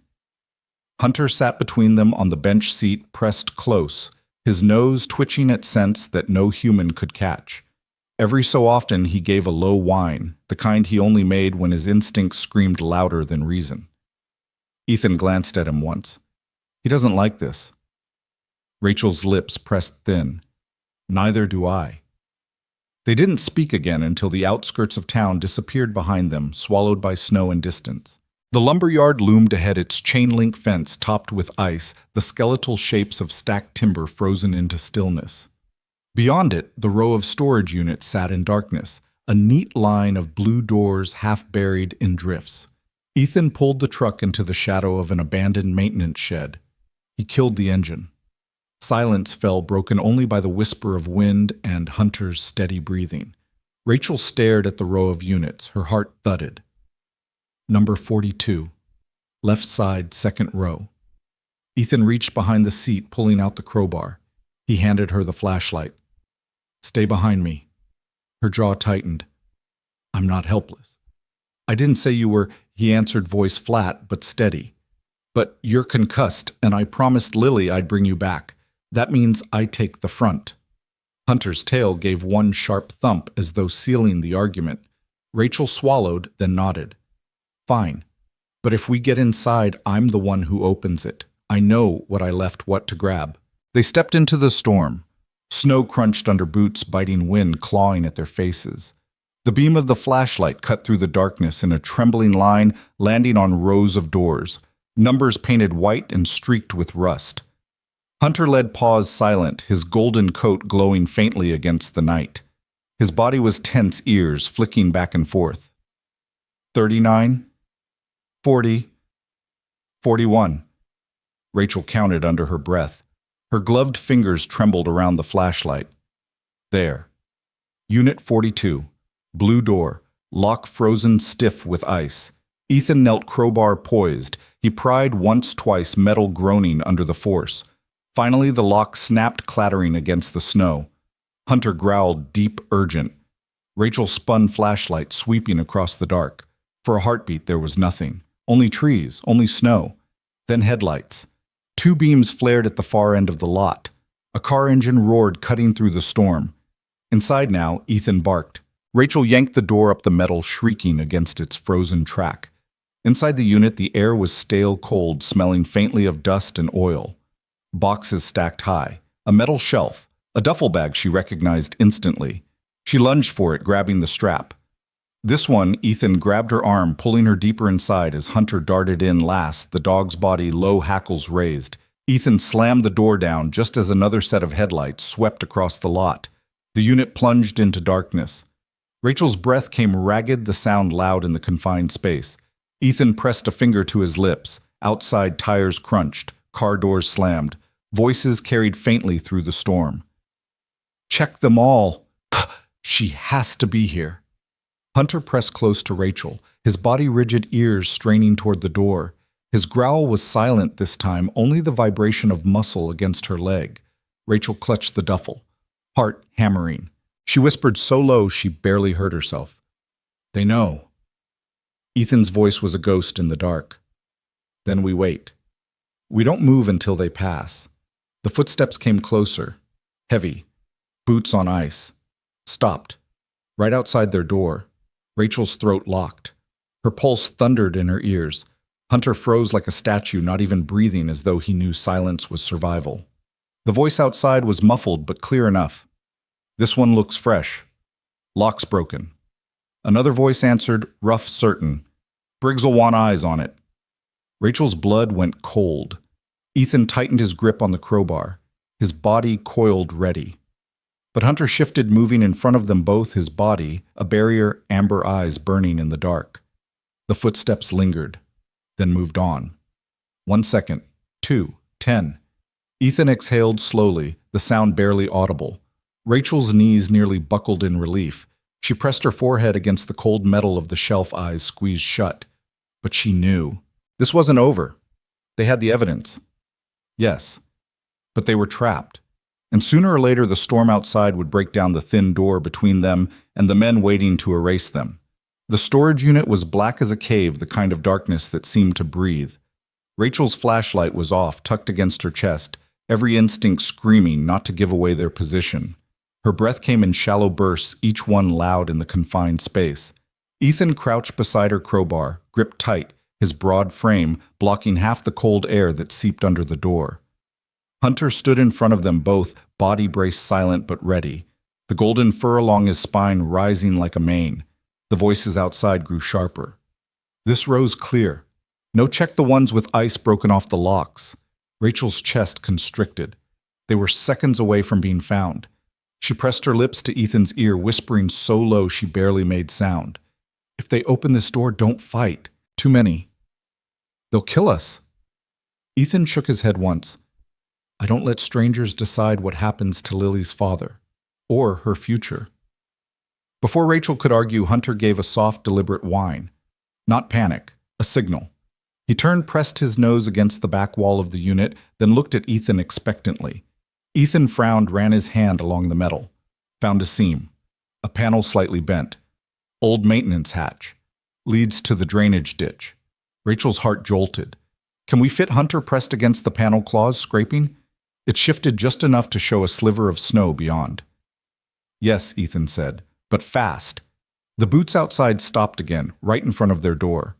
Metal rattled as someone tested the broken lock. Rachel clutched the duffel tighter. "Go! Now!" Ethan wedged the crowbar under the hatch.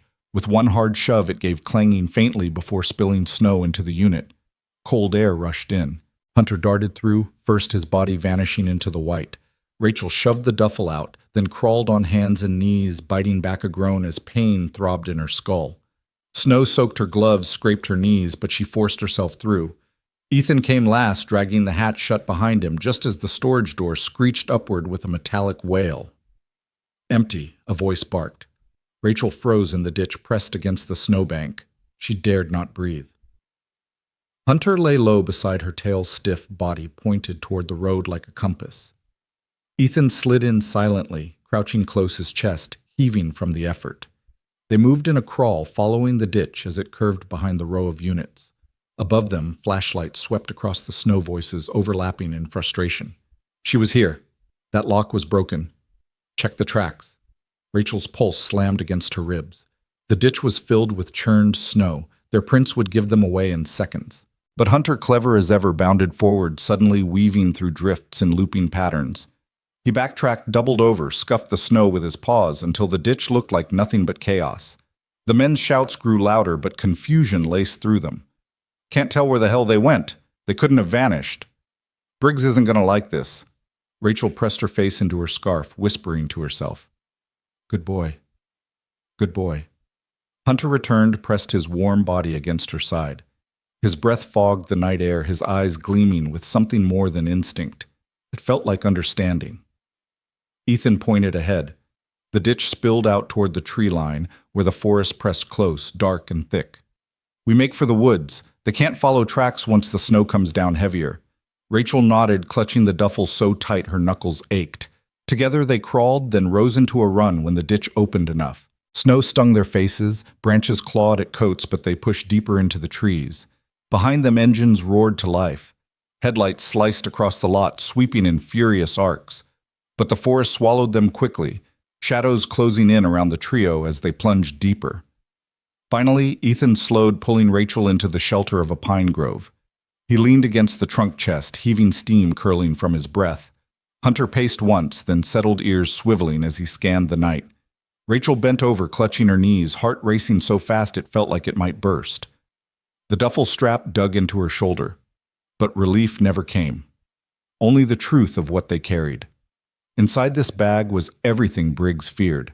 Enough to put a sheriff in prison, enough to expose men in suits who never dirtied their hands, but only if they lived long enough to use it. Ethan looked at her, his eyes dark and steady in the moonlight. Now what Rachel swallowed hard. Now, we survive until morning. Hunter pressed his head into her hand. She stroked his fur, feeling warmth seep into her frozen fingers.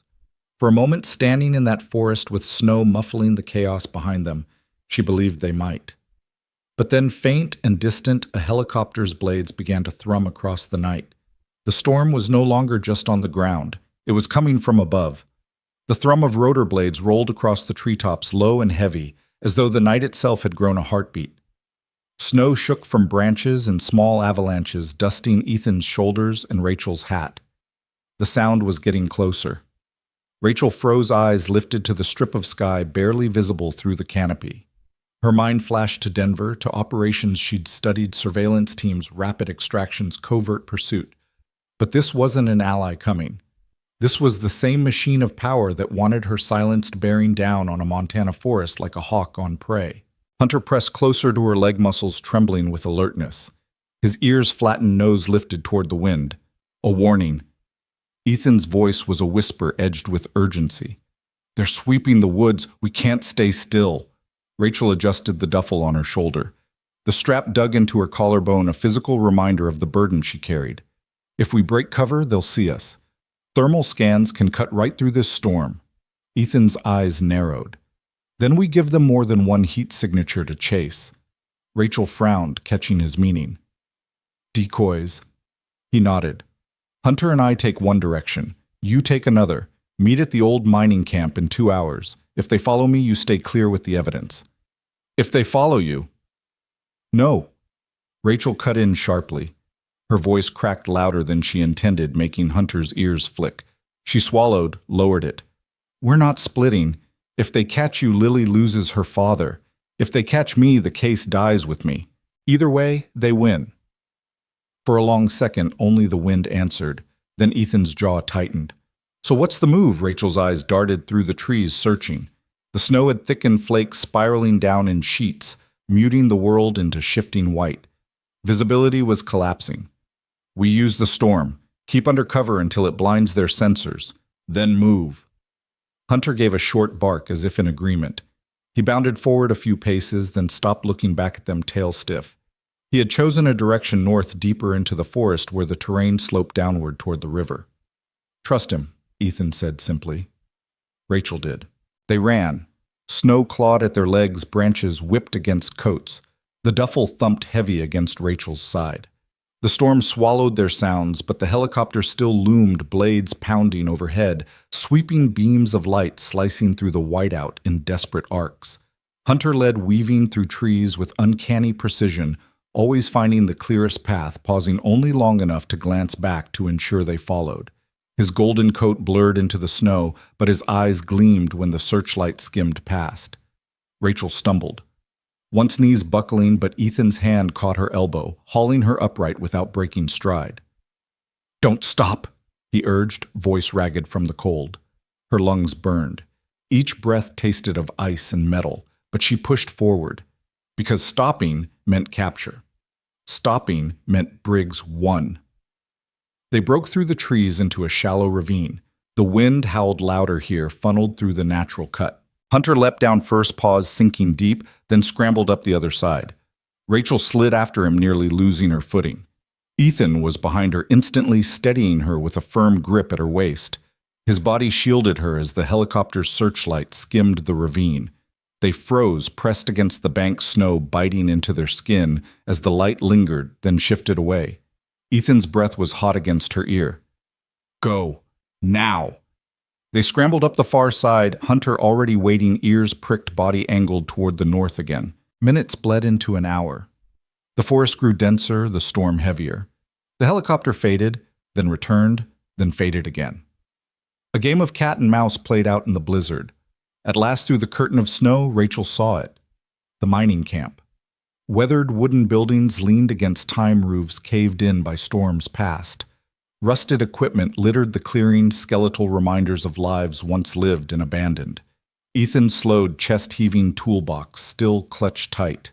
Rachel staggered beside him, every muscle screaming, the duffel dragging her shoulder down. Hunter ran ahead, circled the largest structure, then barked once, sharp, commanding. Safe enough for now. They pushed inside. The door groaned on its hinges, the air thick with dust and the faint stink of rust. Broken bunks lined the walls, a stone hearth gaped black and cold, but it was shelter. Ethan dropped the toolbox. Rachel lowered the duffel with trembling hands. She collapsed onto one of the bunks, head in her hands, breath tearing through her throat. Hunter sat in front of her, pressing his nose into her palm, grounding her again. Ethan stood by the window, peering through the cracks in the boards. His silhouette was rigid, a dark sentinel against the faint glow of snow outside. Finally, Rachel found her voice, raw but steady. We can't keep running like this. They'll track us until we're dead or gone. We need to strike first. Ethan turned, his eyes lit by the fire he hadn't yet built. Then tell me how. Rachel stared at the duffel. At the files, the drive, the evidence that could burn everything Briggs had built. Her chest ached with the weight of it. By tomorrow, she whispered, either this evidence reaches someone we can trust, or none of us see another sunrise. Hunter growled low, a sound that rumbled like agreement and warning both. The storm battered the old mining camp, rattling the walls, sweeping snow against the shutters. Inside, 3 souls huddled together, each breath sinking with the others, waiting for morning, and for the fight that morning would bring. The storm howled all night, battering the mining camp with icy fists. Snow slid from the roof in heavy sheets, branches snapped like gunfire in the wind. Inside, the old hearth glowed faintly where Ethan coaxed life from half-rotted wood. The warmth was weak, but it was enough to keep fingers from stiffening and breath from turning to crystals. Rachel sat near the fire, her back against the stone, the duffel in her lap. She had not let go of it once. Even in the haze of exhaustion, when her head sagged against the wall and her eyelids fluttered, her arms stayed locked around the bag. It wasn't just evidence, it was her lifeline. Ethan moved around the room like a man rebuilding a battlefield. He checked windows, stacked crates against the weakest points, laid tools within reach. His silence was steady, but his jaw was tight. His eyes shadowed. Hunter never rested. He patrolled the perimeter of the cabin with disciplined rhythm, 2 steps, pause, ears swiveling, 3 steps, a low sniff at the door. His presence was the heartbeat of the room. Each time he circled back to Rachel, he pressed his warm muzzle against her leg as though reminding her still here, still safe.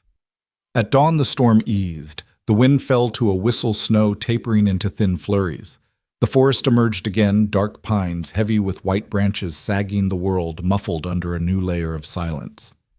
Ethan stood at the window crack, scanning the tree line. They'll move today. Storm gave us cover, but it gave them time to set their pieces too. Rachel rubbed her temple, wincing at the dull ache that still throbbed from the concussion.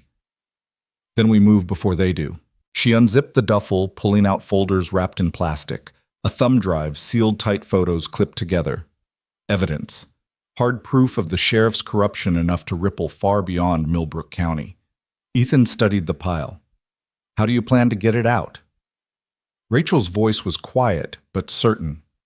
Signal's better higher in the mountains. There's a ranger tower about 3 miles north. If we can reach it, I can send encrypted files to my bureau contact in Denver.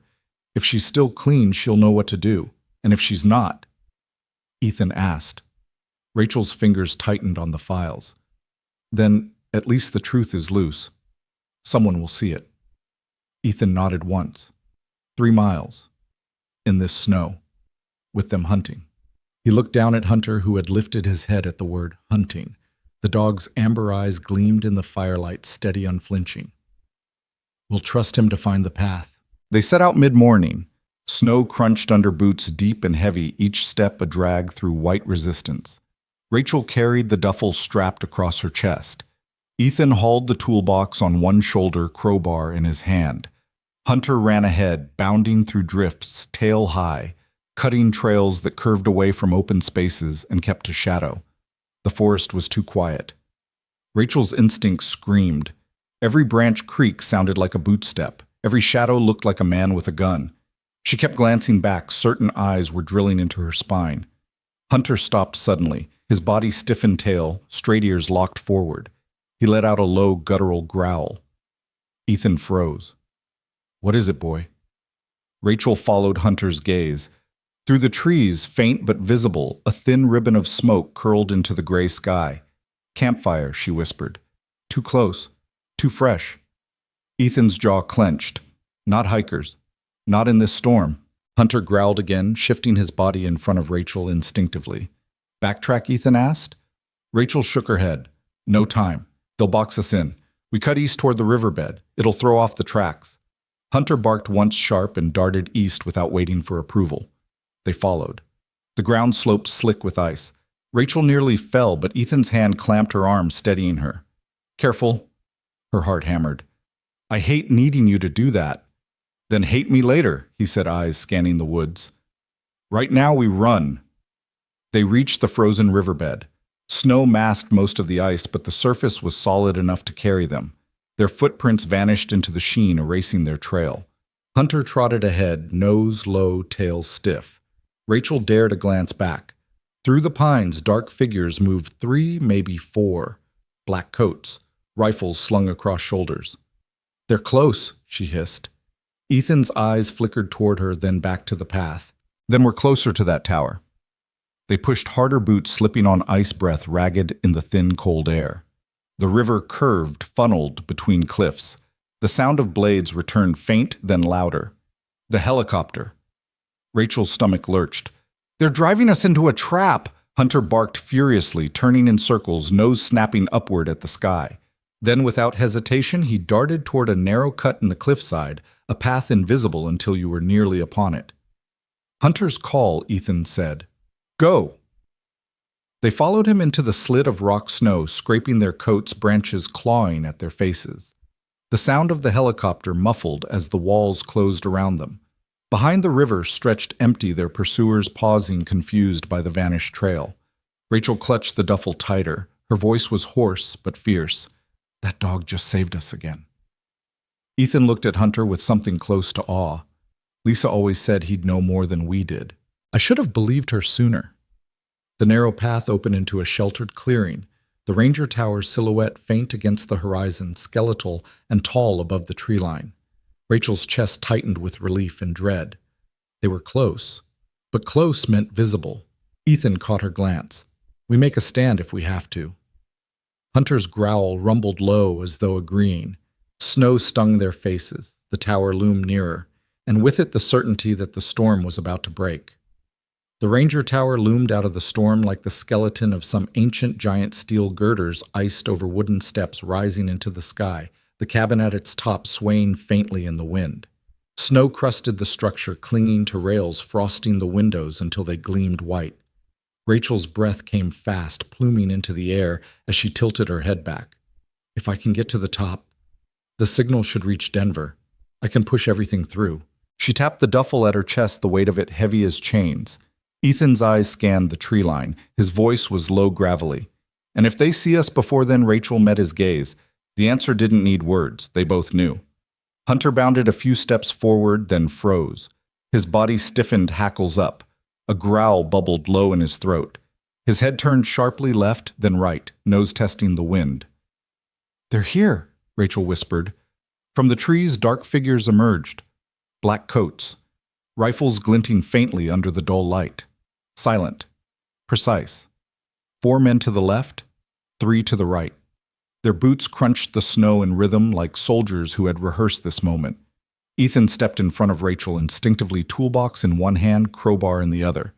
He looked like a man armed with scraps against a machine of war, but his stance, broad and steady, carried the weight of defiance. Rachel's pulse thundered. The concussion still pulsed at her temple, but adrenaline drowned the pain.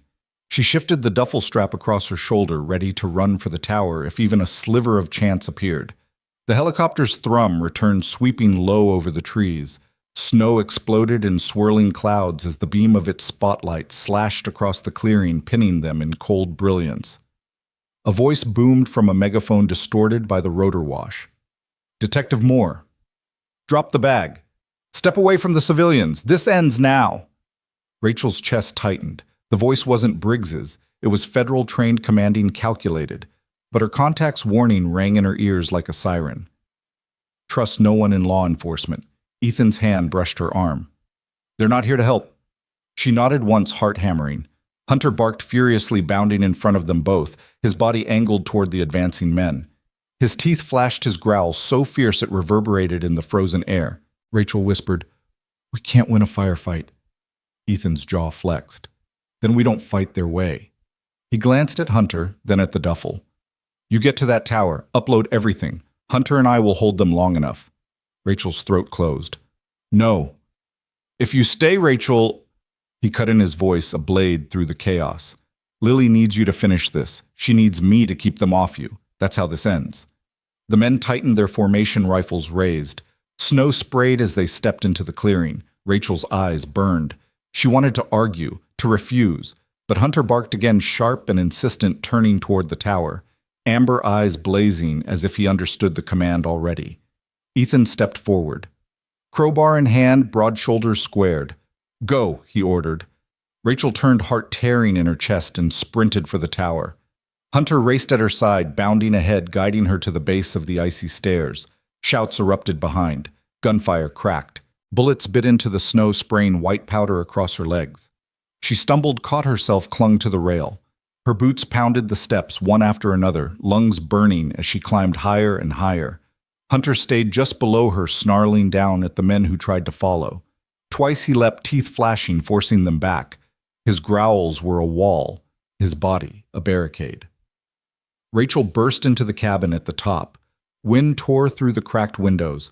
The radio sat in the corner, ancient but functional battery humming faintly. She dropped the duffel, ripped it open, jammed the drive into the port of the small computer wired to the signal system. Come on, she muttered, fingers flying over the keys, her breath ragged. The files began to transfer images, audio reports, every piece of corruption she had gathered. Bars of signal strength flickered weakly, then steadied. Outside, chaos roared. The helicopter circled lower. Gunfire cracked. Voices shouted orders. And through it all, Ethan's voice bellowed once raw and fierce, like a man standing against the tide. Rachel's eyes blurred with tears. She hit the final key. The message went. Files launched into encrypted streams beamed out into the digital ether, where no hand could catch them all. Hunter barked behind her, urgent. She turned just in time to see a flashman climbing, rifles raised, storming the steps. But before they reached the top, the radio chimed. Confirmation. Message delivered. Rachel's knees buckled. Relief surged through her, so sharp it was painful. She had done it. The truth was out, even if none of them left this mountain alive. Down below, Ethan roared again, crowbar in hand, swinging with the desperation of a father who had already buried one love and refused to bury another. Snow turned crimson in patches where men fell, but more pressed forward, endless as the storm. Hunter growled at the door, his body blocking Rachel as boots pounded the last steps. And in the swirling chaos of snow and steel, Rachel knew this wasn't the end. It was only the beginning of the reckoning. Your thoughts will help us create meaningful stories. And if you want to hear more powerful healing stories like this, don't forget to subscribe to the channel. Click the bell icon so you don't miss any new episodes. And most importantly, share this video with people who need a little hope today. Thank you so much for your time. We hear you, we listen to you, and we are honored to tell these stories for you.